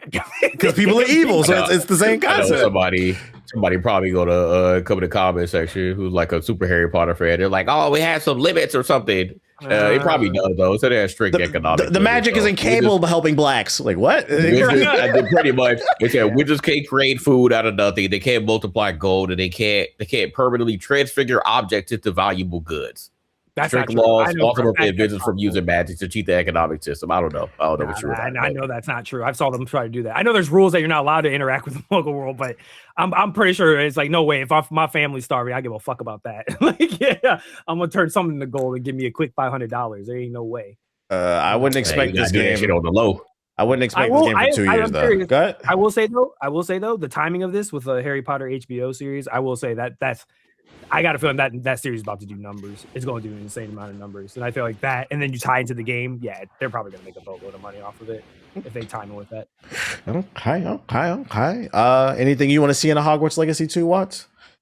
I don't care about Warner Brothers or Harry Potter. All right. Did you play the first one? You play the first one? No, I have no interest in that game. You didn't miss much. It was a magical Ubisoft open world game. I don't like magic either. It was a very Ubisoft game. I don't like magic. I don't like Harry Potter. Fair enough. I think I'm good. Until Dawn Studio announces layoffs for the 3rd time in 3 years. They're downscaling, unfortunately. Their game did not do well. Their recent one, it didn't do good. Yeah, I had some people asking, I was like, why do you think? The only thing I can think of why their games don't perform well, because their games are really good. Unfortunately, I do feel like this genre of games they make, because for those who know, they make Until Dawn, but also the Dark Picture Anthology with the co-op and stuff like that. I do feel like with this choose your own adventure stuff, it's one of the few genres of games where you can kind of rad brad it. There are choices in it, but it's like, maybe one watch and you're good. You don't necessarily have to play this and it changes that much. And I think that's why they probably don't sell the best, because people are rad bradding it up. They might be. Yeah, possibly. Like Telltale collapsed. They said they were people won't play the games. They're too busy watching them on Twitch. Because then you get the reaction of like someone you enjoy watching and you get to see the game. So it's kind of, buy it. Unfortunate. I hope the people laid off land on their feet. I hope so. Always sucks to see. In the UK, not likely. That's true. There's not a lot going on. We still had peak gameplay, man, playing the Quarry. I miss that, bro. We still gotta play those games, JG. We do. We gotta play the new God of War's Christopher Judge, the original Kratos from the PS2, PS3 era. During a panel, he revealed that he does not like video game TV adaptations and movies, saying that they're weak. And the main reason he believes they're weak is because they don't implement people into the shows and movies that worked on the games. So he feels like a lot of TV shows and movies are failing because of this. And I'm gonna take the helm on this one before I throw it to y'all. Go ahead. I think if it was 20 years ago, I would agree with this. But I'm like, have you seen anything recently? Because I mean, yeah, there are some duds like Halo, but then there's also Fallout. There's also there's Arcane, the Sonic movies. I'm like, Cyberpunk. I'm like, where you been at, buddy? Because I'd argue gaming is in a good space for the most part when it comes to TVs and movies. So Sonic. I don't completely when they do fail, I will say nowadays, and reports will come out, and it's usually because people who worked on the games didn't work on the show. That is true, but I do feel like there's more hits than misses nowadays in comparison to 20 years ago. Yeah. What y'all think? I agree. It's because like before when it's like, oh, we were adapting this game, you're like, oh God, here we go. But now the view of that has kind of shifted a little bit where you're like, okay, it might be all right. Because a lot of these that are coming out do tend to be pretty solid. Unless you're trying to, I don't know, show Master Chief's ass. Loses virginity. Yeah. Oh my God. Keep that man in the suit, all right? He needs to be in the suit with his helmet on. Oh my God. I think it stems from the fact that those images that came out of the God of War show, he's probably like, this shit ass, but I'm like, yeah, maybe that show. But then his mirror selfie of the dude who's no longer doing Kratos because he friggin' broken his body. You look pretty good. It hurts, yeah. He look good. He look bad. I think Christopher Judge is low key. I think he get gassed by the internet a little bit here because as soon as they found out that that the person who they cast got hurt, everybody started screaming Christopher Judge to bring him back, to let him do it. And I think he's kind of like just taking the helm and is like, all right, let me go a step further. So it does sound a little bit bitter. I would say that even though I love Christopher Judge, but it does sound slightly bitter here. And again, just a little bit. But I mean, I agree with his overall sentiment because there have been many situations where it's like, especially back in the day, it's like, if you're going to do a video game adaptation, can you at least talk to the person who made the video game? Like, I feel like that's kind of like a given to like talk to them and not just try to do your own thing just because you got the rights, in quotations to do it. Like, and you may feel like you know what's up with the game, but a lot of these people didn't even play the video game. So it's sometimes like a lot of just missteps in making these video game adaptations. But like I said, we've had like actually some really good video game adaptations that have come across in the last 5-10 years. So I don't think that's necessarily the case anymore. But I like I said, I agree with the sentiment. But I think for coming from Christopher Judge, I think he got a little lit by his fan base, screaming that they wanted him to come in there. So I mean, I think they can still talk to him. But I think he ultimately wants to be Kratos in the live action too, which that's what it is. And that, I think it may be a little bit. Like I said, I think they gassed him up a little bit. I think he wanted to do it, so I think that's why he came out and had the statement. I don't know about all that. It is what it is, I guess. Though we'll see. I think he'll start chirping more if the TV show ends up being bad, and there are some signs. There are some signs where it's looking a little rough. Yeah. But yeah, that's all I got on the main note. So it's now time for. I got something. Oh, what you got for me? The Tides of Annihilation invited Chinese creators and press to play like the 1-hour demo, and there's some footage of that. We'll probably get more like English coverage of this with Gamescom because they are going to be at Gamescom. I'm hoping we get a release date or at least a release period at Gamescom. But the cool thing about this is it's like just an hour of demo footage. So people were able to get a ton of information about it. But also we're able to hear the new voice actress because Jennifer English stepped down from this game as being voice actress for the main character, Gwendolyn. Damn it. And we got to hear who the new voice actress is. Is it good? I'm going to say. Please tell me it's good. Oh, it's Grace from Resident Evil. What? Grace's voice actress. Yeah. Interesting. Please tell me she stutters. I don't know. I gotta say, listening to it, I've spent a lot of time. I was like listening back and forth. I think she's better for this character because, like Jennifer English, I love Jennifer English. She's very talented, but I think her voice comes across as like youthful and kind of like not very. Happy. Like heavier. Yeah. She's like, it's like higher pitched and but this character, she seems kind of like she's a lady and she's posh British lady, but she's got a little bit of like grit to her. Wait, I think that she kind of nails it. This demo happened for Chinese creators, but it was in English? Yeah. Interesting. Yeah. Interesting. Yeah, so some of the clips are in Chinese, some of them are English, but the text is all in Chinese. The footage that I got pulled up, it looks much more optimized. I remember when they first announced this, I kind of was like, I'm not interested yet because it was really bad. That's another thing. Much so smoother. I was like, damn, this game's going to take forever to come out because one, I agree, the footage that we saw before didn't look super well optimized. It looked like they had a long way to go. But then I was also like, damn, they have to re-record all these lines with a new voice actress. But it seems like they've done quite a lot already. So I've kind of I watched some of the footage and I skipped through some of it because I was like, I don't need to be watching a whole hour. But Yeah, it looks that's a lot. good. It's looking Who would want good. Wolverine to be? It's giving me Devil May Cry vibes. Yeah, it's This shit looking look good. bad, bro. Who's making this game again? China. China. I know. Yeah, I know. I don't actually know who the dev is. China. It is, yeah, it's a Chinese dev studio. So Oh Lord, this look gas. More of these games are definitely welcome. It's gotta come out Eclipse this Glow year. Games. Who knows who they are? Or No, who this they're don't need to from. come out this year, Ethos. This can wait till next year. My parlay needs this to come out this year. Oh, That's no. why I that's what he counted cares it about. because I don't think I it's need coming this out to this come out. year. That shit ain't coming out this year, bro. But I Oh, do no. think it's Delayed. possible we could get a release date. It's at I Gamescom. hope so. So I say I'm spring next they're- year. Spring. Oh, don't It's say that. demoing at Gamescom too, so people, it's the gotta be public close. is getting hands on with it. So Yeah, it's I- gotta I be feel like if it close. was coming out the top of next year, it would have been announced already. That's why I say spring. I hope it's not February next year. it can't be. The February's closed. That's what I'm and saying. I don't January. think it's coming And March. February or March. Please Gotta- be. Give me a Remember- May, June. Then we'll Yeah, be May, alright, June. dude. I'll take a May, June. I'll take a May. Golly, this looks so gas. I don't even know what's It happening. looks good. I Yeah, it don't looks know. good. And I was Slaying like, demons with this baddies. voice That's what you asked actor for. is- Hey, you're right. Hot shit. You're right. That's all I need to see. You can take a listen to her voice when you can. Yeah, I I'm about think to look right she's. now. I think she does a really good job. I was like, damn, okay. Cool. She's not talking. All these clips, I don't hear her talking. Oh, Talk. Oh, there's actual details. Okami posted some details too. I hear it now. Yeah, he might have stole it from someone who posted a couple days ago, but that's okay. Carry up to 4 knights across 2 loadouts, No. switching mid combo. Main knights act as the primary weapon, while sub knights provide tactical assists.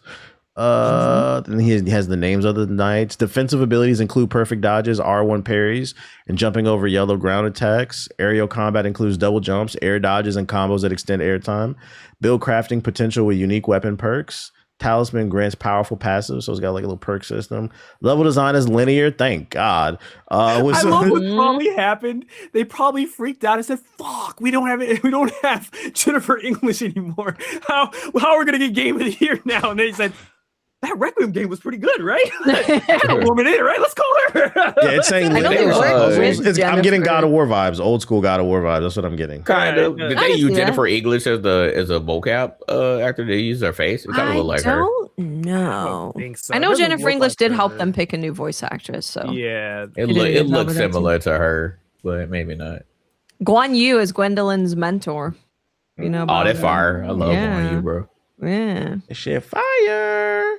All right, time, It looks pretty good. It's looking pretty good. time for the lightning round. Y'all let me know if y'all interested in this stuff. I don't know if y'all were. Ghost of Yote is getting a complete edition as well as a DLC expansion. The DLC expansion will add some story to the game, some story content that happens before the main game, explaining Atsu's character and what she went through before the main game starts, as well as it's adding a roguelite mode. You could buy that separately, or you can get the complete edition. Does anybody have any level of interest here?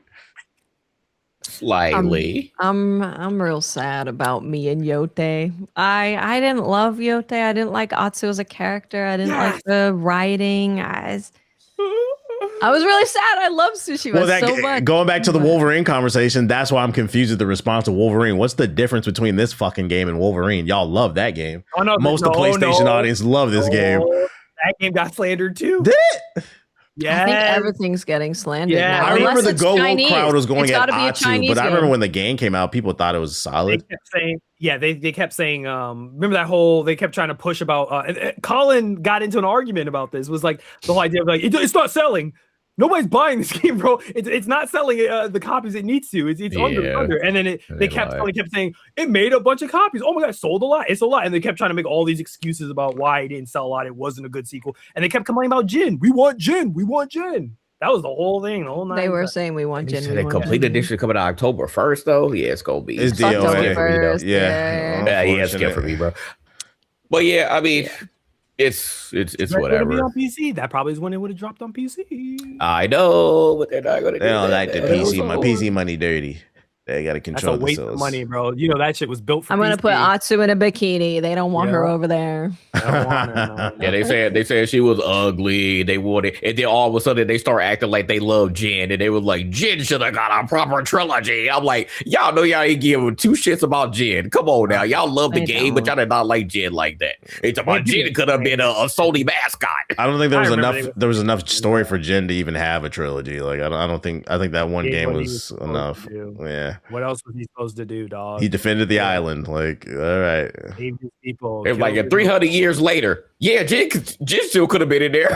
I'm like, come on, man. He got the power of the Avatar. You could tap into his past life. You're like, what, dude? Yeah, man, he's just gonna be 300 years older and just be in the game. Oh my God. I really liked their idea of having like different ghosts and what that means for like mythology. They just and didn't stick the different time landing, but it was a good periods. idea. It didn't. It was a great I idea. feel like the second one, they should have just completely left the Japanese setting and they should have gone to a different one, but like the same like coded like wolf style, like and a different like Go to a different culture with their different like. somebody do the folktales. Russian Civil War.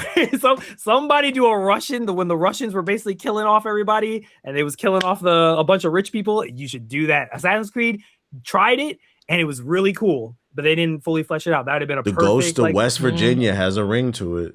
Yep. The Civil War. Do what Ubisoft couldn't do. Nah, that's facts. That would be fire. The Ghost of the Civil War. That would be fire. And then fire Harriet Tubman.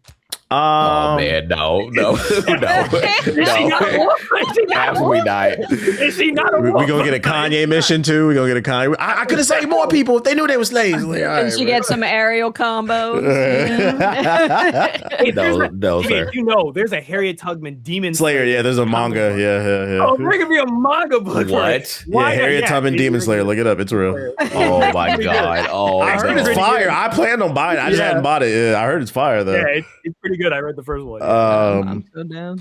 Stop Killing Games joins the Dutch Consumer Group's $457 million lawsuit against Sony over digital store monopoly. So over in the Netherlands, they are doing a class action lawsuit to go at Sony, saying that them trying to control everything on their store is stifling competition, is not good for the consumer, and deleting the disc is just terrible. Do we think there's any merit here? It's them, and then Mexico's doing the same thing. And I think other parts of Europe are as well. It's just in America we're pussy. I just always like I cringe when I like hear a class action lawsuits against like big corporations because okay, what if you win and then you're like, oh, I was a victim of this. You're going to get like $5 at max, and then whatever the corporation that loses, that you're going to pay a fine, and then they're going to continue doing what they always did. They never get truly punished to the point where it's like, oh man, maybe I need to change my ways. They're not going to change anything, even if they lose. So what's the point? Yeah, unless like this lawsuit somehow makes it to where like they have to allow Steam on the PlayStation and Xbox like legally. Like I don't understand what's it gonna do besides we get $5 and then keep it moving. Yeah, I'm not saying like don't do it because I think that we do need to continue to fight. But a lot of these class action lawsuits, they don't go anywhere. If we're doing like a real lawsuit, that may have a little bit more merit. Just stop buying the class shit. action one. That's the Bro.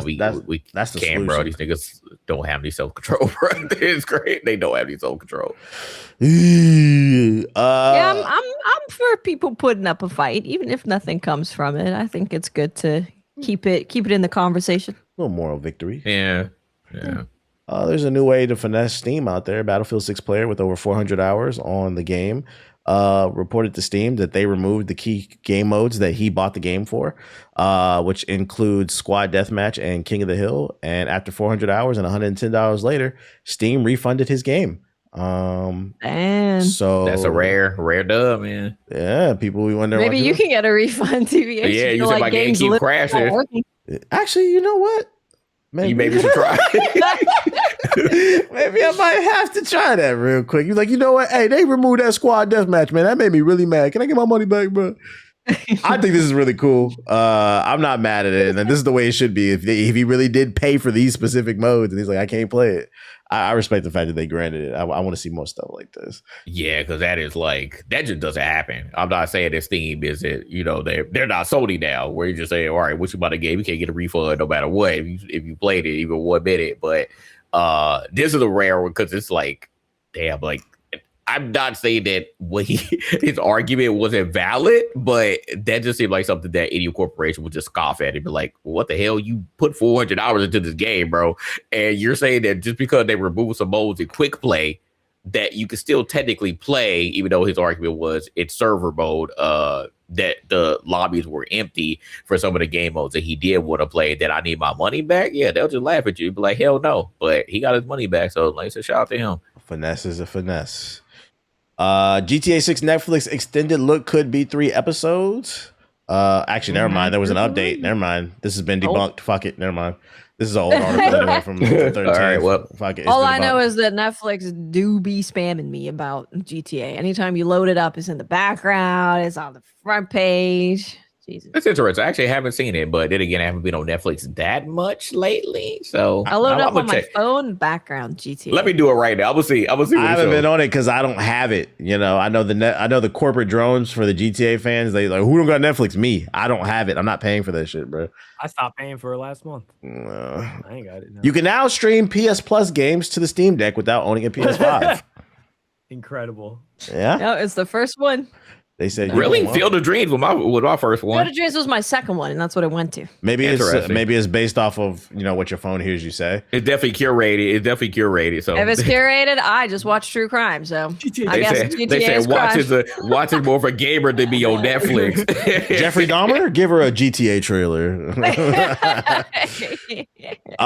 You can now stream your games from the cloud on the Steam Deck. Before, I think it was only through the PS5. So now you can do it. Now the app's still in beta.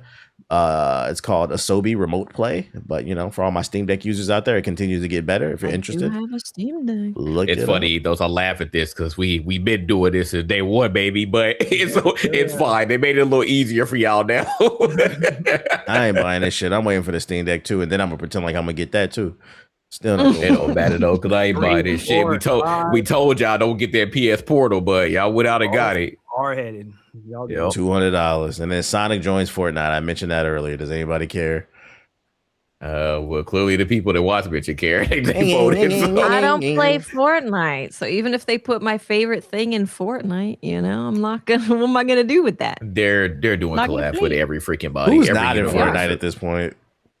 I know that's a good question. I mean, hey, watch. I watched when UT was it Unreal Engine 6 comes out. They're like, you can put yourself in Fortnite. That's true. It'll be the future. Scan yourself just like the GTA people. If I can sell my skin and get money. That's all I got for y'all. Y'all got anything you want to add to the show before we wrap it up? Any shout outs? I don't know. Wow. I do have a shout out. Yeah, I do. Okay, go ahead, go ahead. I was about to say. So there was a showcase from the Kinetic Publishing Group. This was their first ever showcase. They're a brand new publisher. These are the developers behind Phasmophobia, and they decided to make their own publishing company. And they had a showcase showing off 5 games. The showcase was actually really good. It was nice. You got to hear from the developers. They talked a little bit about the game. Kinetic Publishing. Oh, Kinetic Publishing. Yeah, you can probably bring up the showcase. Ben Starr was doing the voiceover for the showcase. So, but there was one game that really interested me. There's a couple. Honestly, I think all the games that they picked looked quite interesting. They seem to all be doing something pretty unique within the genre that they're covering. But the one that really interested me is called Contact Protocol. This is your starship job simulator where you're on a corporate vessel bound for Jupiter. You investigate incoming ships, uncover suspicious activity, and make impossible choices as you protect your crew. Basically, it's Papers, Please in space. And I do love Papers, Please. They have a demo. I haven't played it yet, but I do want to play the demo. But the thing that really got me interested in this game is that, and the thing, I've played a lot of Papers, Please likes, and what a lot of them get wrong is they just have you looking at like the documents and being like, okay, yeah, this one person has the right documents. Cool, let them through. But they don't do a lot of the moral dilemma stuff where this person doesn't have the documents, but they're escaping like civil war. So maybe you should let them through. But they're going pretty heavy on that, which I think is interesting. And then they're also doing something where the ships that are pulling up to be let through by you also have guns. And as they get closer and closer to you while you're trying to make the decision to let them in, they could shoot a rocket at you and kill you. So you're also making that decision of like, I don't know. And you're making the decision of should you shoot them? And then based on your decisions, if you end up just blowing up a bunch of people or not letting people through, that will change the way that the ships interact with you. So it just seems like they're taking Papers, Please, and a lot of people try to do this type of game and really evolving it. So I'm excited to play the demo. Cool. It's on my wish list for sure. I got one game for you that came across my For You page. I was about to say, let me find out. I'm the only one that got a shout out. This is an indie game called Gemini X. This came across my For You page. According to the Steam page, this shit ain't coming out till 2028, but I thought it looked cool for all my Mega Man fans out there. It is clearly inspired by Mega Man X, hence Gemini X. But what makes this one different is apparently there are multiple routes that you can take when it comes to fighting the bosses in the story. Apparently there's a mechanic where you can actually take certain routes that piss off the bosses and make them harder. So like there's like a normal mode, but then there's a hard mode, but it's all built inside the gameplay mechanics, and based on which route you take, it'll change the fight and you'll get better rewards. And I guess probably more clout for playing it. But I mean, if you like Mega Man X, it looked like a cool game. I'm just surprised by looking at the Steam page. I'm hoping that's a placeholder. Maybe it's 2027 because it looks like it's far along. It looks pretty good. It does look good. Yeah, if you like these style of games, it looked like it could be something. It looked better than Mighty Number 9. So that's something. But that's my it looks good. That's my one shout out. Damn. I got you. I was about to say nothing this weekend. Those no indies. I got some bangers today. All right, so first one is actually coming out in a couple days. It is called, I'm going to butcher the name, Cicada Mata. I've been peeping this game for a while. Man, spell that. The vibe. Cicada. I found it. Mata. Yeah. It. Just look at it. The aesthetic is insane. All right. It's I think if you're a movement shooter, it's a first person shooter, single player. If you it kind of reminds me of, kind of boomer shooter. It's like a 3D platformer meets FPS shooter. Really cool gunplay, good movement. Kind of reminds me of a game called Neon White back a couple of years ago. Kind of gives you that type of vibe. I think it's like I think a solo developer's making this, but I just love the trailer. The trailer, whoever made, if they're making the trailer, they know ball. They really cool trailer, really cool music. Best way I describe this is just watch a trailer of it. I'm getting vibes of Old Girl. What was the running game with Faith? What was that shit called? Mirror's Edge, like a little bit of movement stuff. Yeah, a little bit of platform and that sort of stuff. Second game I got, if you want to go back, you want a little bit of nostalgia in your life. Agent 64, Spies Never Die finally came out. Oh, this shit. I know this one. And I was really excited for this. This is a bootleg 007. But everybody's played it. Say it's phenomenal. Like it feels like a modernized 007. Like it be like the camera, the way the gun moves. It's very old school, but it's got everything that reminds you of good old 007. But like without it being just like a ripoff. Like it takes its own little like twist and funny little like wink, wink, nudge, nudge at it. So I think that's pretty good. And then last but not least. As I said, I saw this trailer yesterday, and I was like, this trailer told me nothing but everything all at once. There's a game called Ledger Bound, where you are an insurance claim specialist, and your job is to make sure that you don't have to, your insurance company does not need to file anything. So it's like a turn-based game, a little bit of Fire Emblem. It's got RPG narrative. You're filling out paperwork. You're trying to avoid your paperwork. Financial. And of course, you get to have sex with all the other coworkers. So if any of that interests you, and not all your coworkers are human. So if you're into that, this might be your type of game. The art style is really cool. And the trailer, I'm not gonna lie, I saw the trailer and it made me laugh. It was pretty funny. So I was like, this thing's pretty cool. I'll put it on my wish list, see what it's about later. So there you go. Since I'm a thing with Ethos this episode, Certified Gooner. Oh boy. Certified Gooner. You see, I've been working on something this week. I got something that could be Goonerish. Oh, go potentially. For it. It's called Sucker for Love. Crush Landing. Found it. You'll appreciate this art style if you take a look at it. Okay. But this game, it has a demo. It's coming out at the end of this month, and I'm gonna check this game out at the end of the month.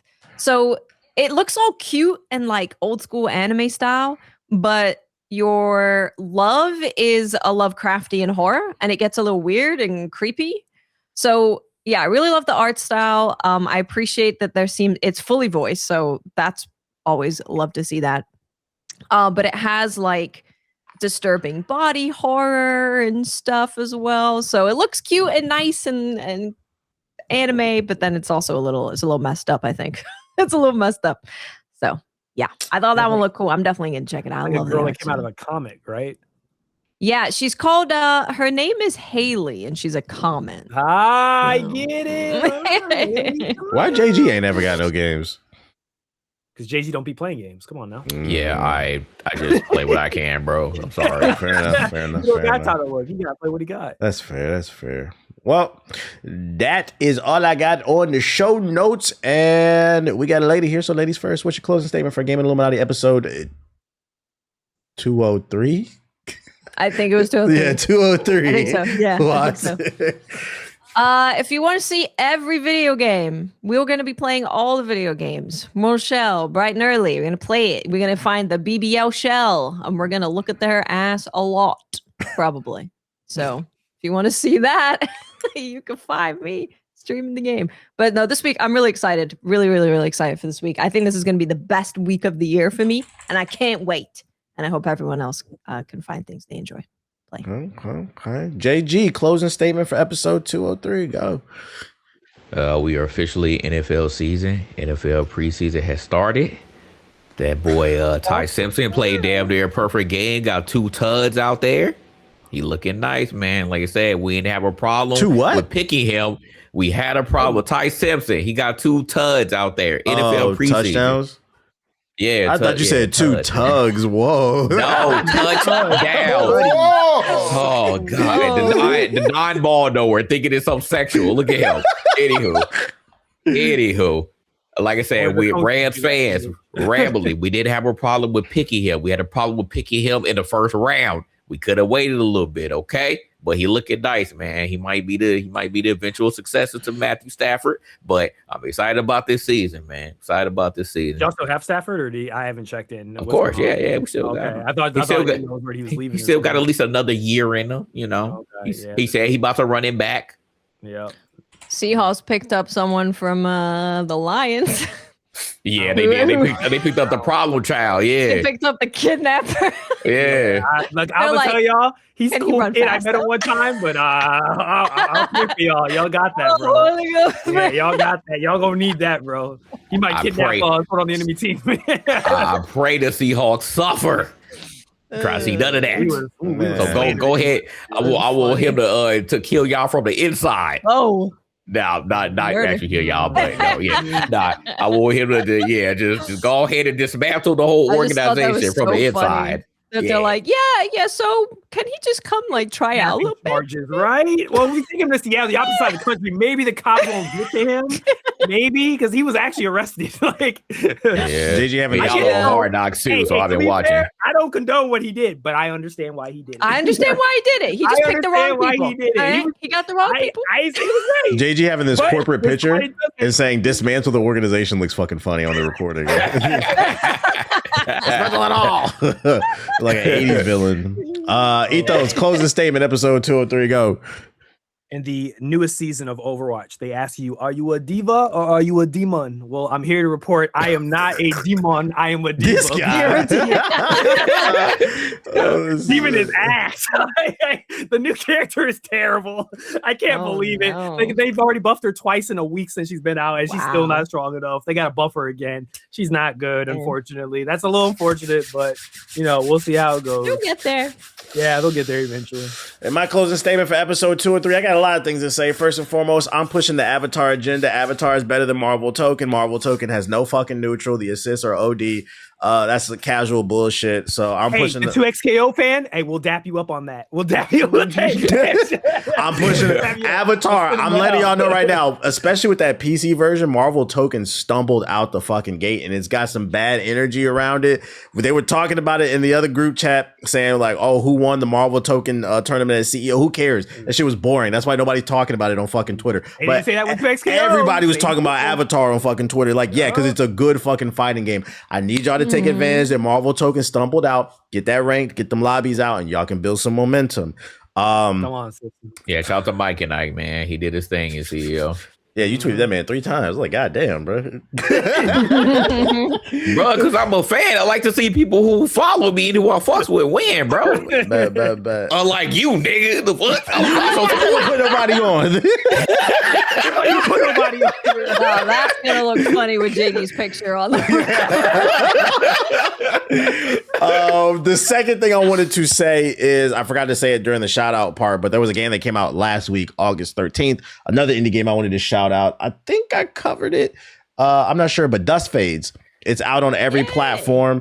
It is a love letter to like the platforming games of the early 2000s and the 90s. It takes heavy inspiration from Kingdom Hearts if you're a fan of Kingdom Hearts, but it's got a little bit of that Mario, that Jack and Dexter in there. You got your platforming, your action, your cool boss fights, a story about time travel and stuff.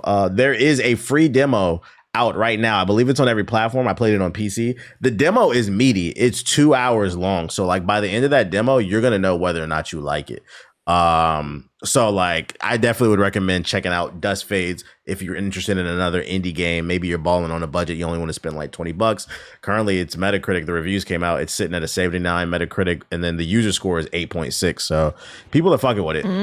And then last but not least, as usual, we appreciate you guys coming through to the show. If you made it to this part of the show, leave a comment at youtube.com/GI updates.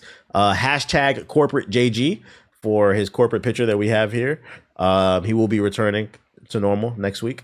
Other than that, we appreciate you guys for coming through. Hit the like button, hit the hype button, rate the show 5 stars, and we'll see you next week on the world's best weekly gaming podcast. Peace. Bye.